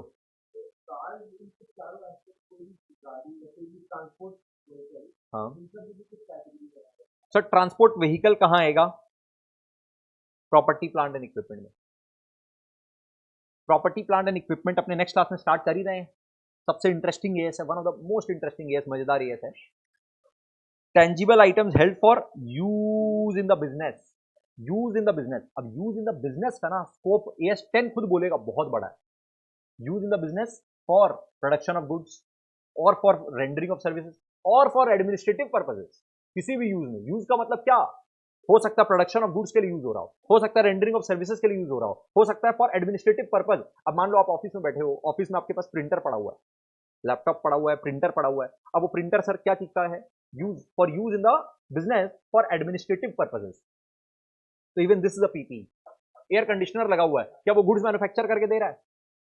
क्या एयर कंडीशनर जो लगा हुआ है क्या वो गुड्स मैन्युफैक्चर कर रहा है? नहीं। क्या वो सर्विसेज रेंडर करने में हेल्प कर रहा है? The answer is no, but it is use for administrative purposes. तो even that is a property plant and equipment. Correct? हाँ, क्या बोल रहा है? लाइव स्टॉक, गाय भैंस, अमूल। अमूल के यहाँ पर गाय भैंस जो है वो कहां पर आएगा? एक नया अकाउंटिंग स्टैंडर्ड अभी बनाया जा रहा है जिसका नाम रहेगा एग्रीकल्चर। ऑलरेडी इंडेस है, ऑलरेडी इसके ऊपर इंडेस है, इंडेस 41। गाय भैंस एस। क्या नाम दिया? गाय भैंस एएस। इंड एस 41 है, उसका नाम है एग्रीकल्चर। उसमें ना ये लोग लाइफ स्टॉक के बारे में बात करते हैं, बायोलॉजिकल असेट्स के बारे में भी बात करते हैं। बायोलॉजिकल असेट्स मतलब लिविंग प्लांट्स के बारे में बात करते हैं। अपने पास अभी एएस में ऐसा कोई एएस है ही नहीं जो लाइफ स्टॉक के बारे में अलग से बात करता हो। सर क्या करें फिर हम लोग? तो फिर इंस्टीट्यूट से पूछने गए, बताओ, अमूल पूछा, बताओ क्या करें? तो बोला कि देखो ना क्या इसके डेफिनेशन में कहीं फॉल कर रहा है क्या? अगर हाँ तो फिर इसको पीपी की तरह ट्रीट कर लो, नहीं तो मत करना। मतलब तुमको पीपी का डेफिनेशन को अच्छे से पढ़ना पड़ेगा और फिर पूछना पड़ेगा क्या मेरा गाय भैंस इधर फॉल कर रहा है क्या इस डेफिनेशन में।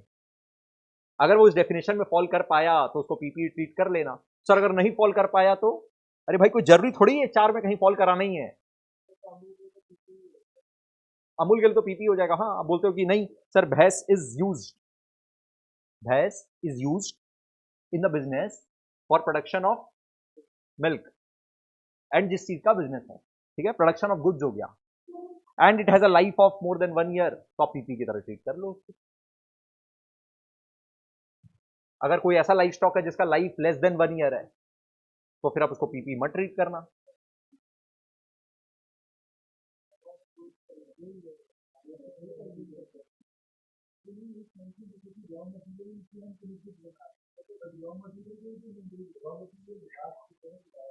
हाँ, रॉ मटेरियल से फिनिश गुड्स बना रहा है, पूछ।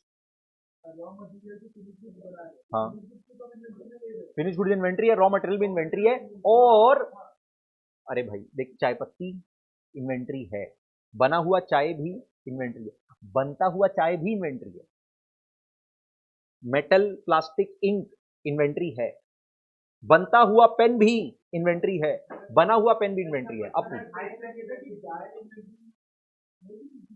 अच्छा, गाय इन्वेंट्री है कि पीपी है? Is guy, is cow held for cell? if the answer is yes, then inventory. If it is not, then come here, is guy, is cow used for production of goods or rendering of services? Then yes. बात समझ रहे हो? एकदम technically पढ़ना पड़ेगा। बोलो।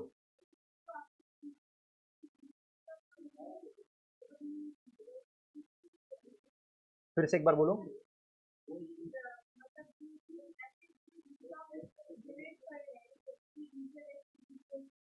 हाँ हाँ हाँ, इन्वेस्टमेंट में आ गया। हाँ, अच्छा, फ्यूचर इकोनॉमिक बेनिफिट क्या होता है? फ्यूचर इकोनॉमिक बेनिफिट मतलब जिससे आप बाद में पैसा रियलाइज करोगे, क्या तो कैश में या फिर अदर, आपका ओवरऑल असेट बढ़ जाएगा या ओवरऑल लाइबिलिटीज घट जाएगा। अगर आपका ओवरऑल इक्विटी बढ़ता है, that is future economic benefit. कोई और क्वेश्चन? तो और एग्जांपल ना, जो गाय भैंस टाइप का जो थॉट्स आ रहे हैं ना, वो और सोचना, और कुछ भी क्वेश्चन आए नेक्स्ट क्लास के स्टार्टिंग में ही पूछना। नेक्स्ट क्लास में हम लोग स्टार्ट करते हैं एस 10। चलो बाय बाय।